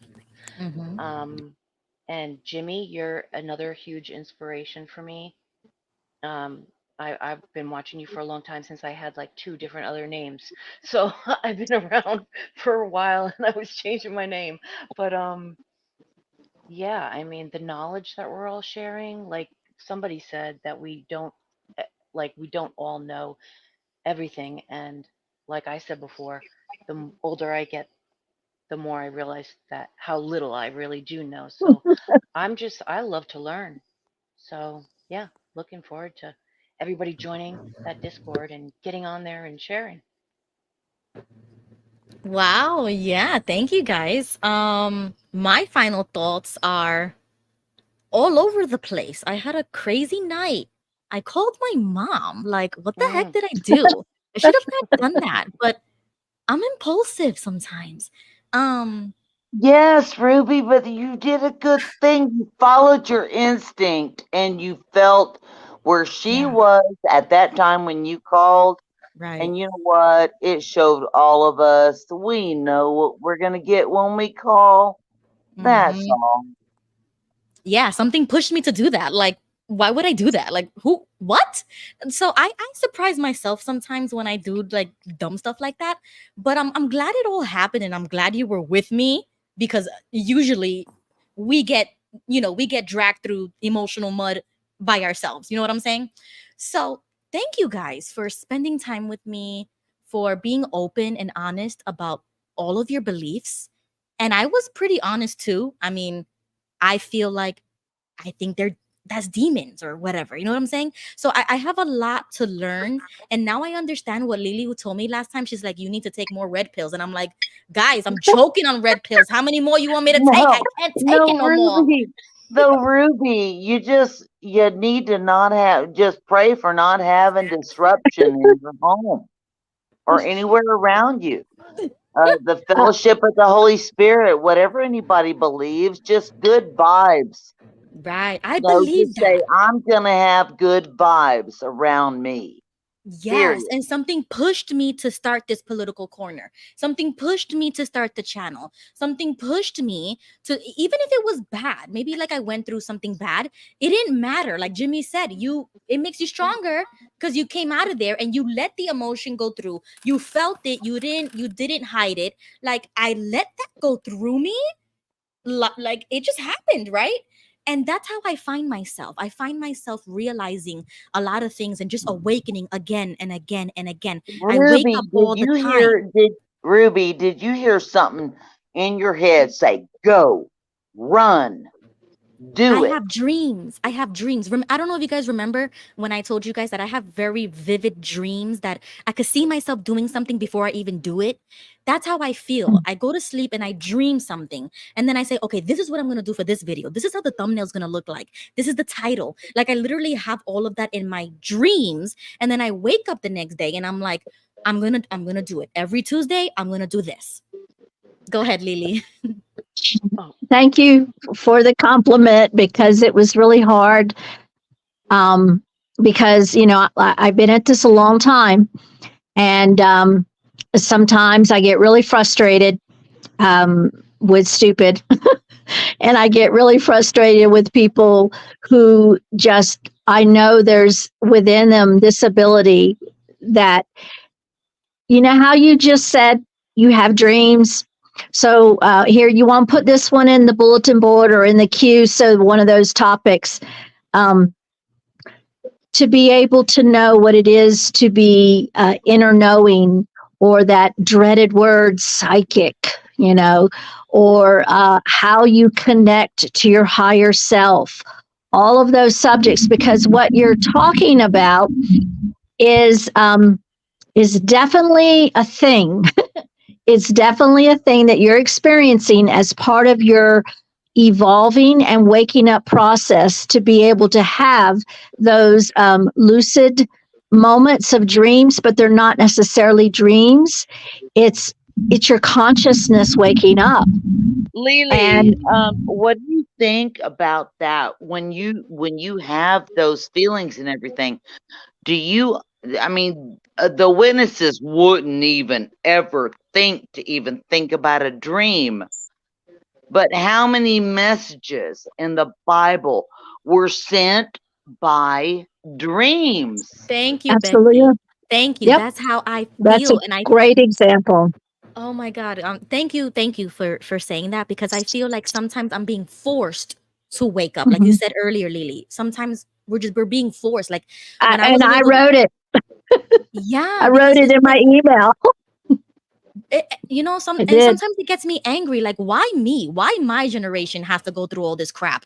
When I was a little girl, everything was fine. I loved the willful, blissful ignorance that was the world when I was a little girl. And I grow up and I'm hitting all of these walls, and I'm meeting and talking to all of these people that I would have never talked to in my life, because I don't talk to people. But as soon as I got into the community and I'm surrounding myself with you guys, it's like push, that nudge. It's a nudge. Holy Spirit, the universe, a greater power. That's the nudge that I'm feeling. Even when I go to this church, like I'm trying to inquire into different things. And I talk to those Christians, and they continue to push me to that realm, to that mystery, to Well, open your yeah, mind a little bit Ruby, more. you're not kicking against the goads.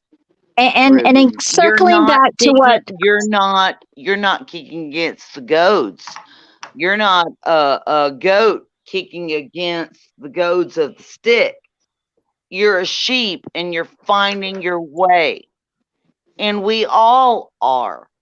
I don't, it does not matter to me, color, religion, anything. It does not. We are all on our separate path.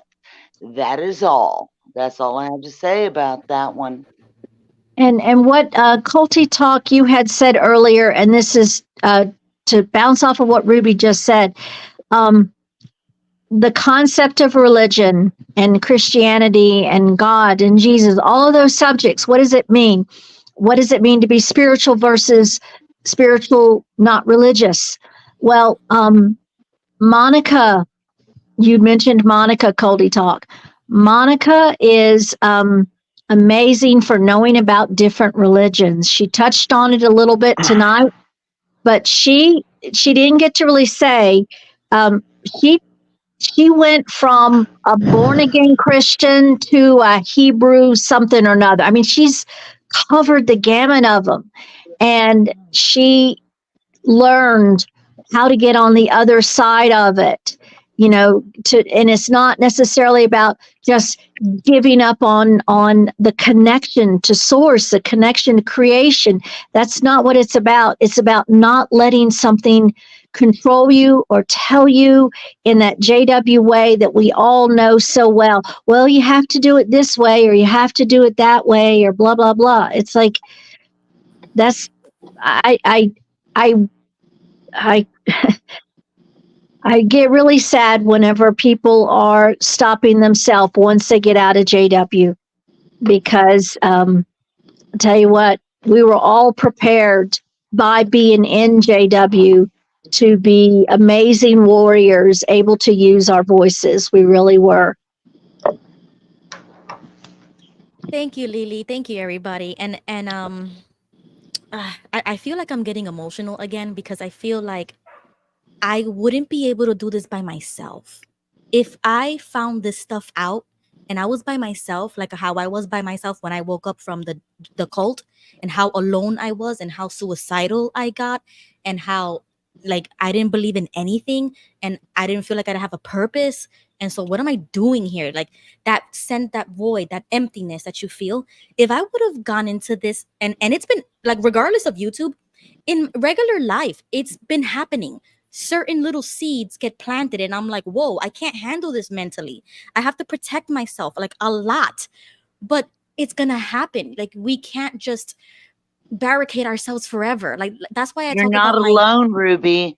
You're never right. alone. You might be lonely, but you're never alone. Exactly, because I talk about this a lot and I tell people how introverted I am, because I close that door because I don't want to learn nothing new. I don't want to get out of my comfort zone. It's like that fear and that scariness. And then somebody talks to me like a stranger, or something comes up in my algorithm. Somebody posts something and I'm like pushed again.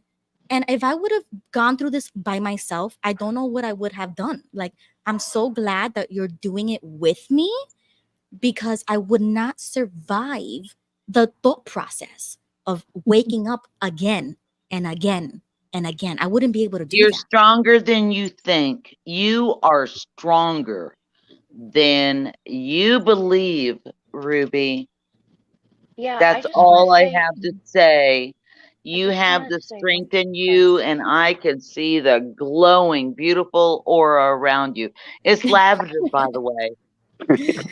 All right, guys, I'm going to end the stream. Thank you so much, everybody. So next Tuesday, I'm going to do a continuation of this. Probably talk about something that Monica said, something that Lily said, or Jimmy. If you have any ideas, DM me, because we have until next Tuesday to set it up. Okay? Cool. Okay. All right, guys. Thanks, Bye. Ruby. Good night. Have a Later, good guys. night. Good night, everyone. Bye, everybody. Let's do it about Trekkies.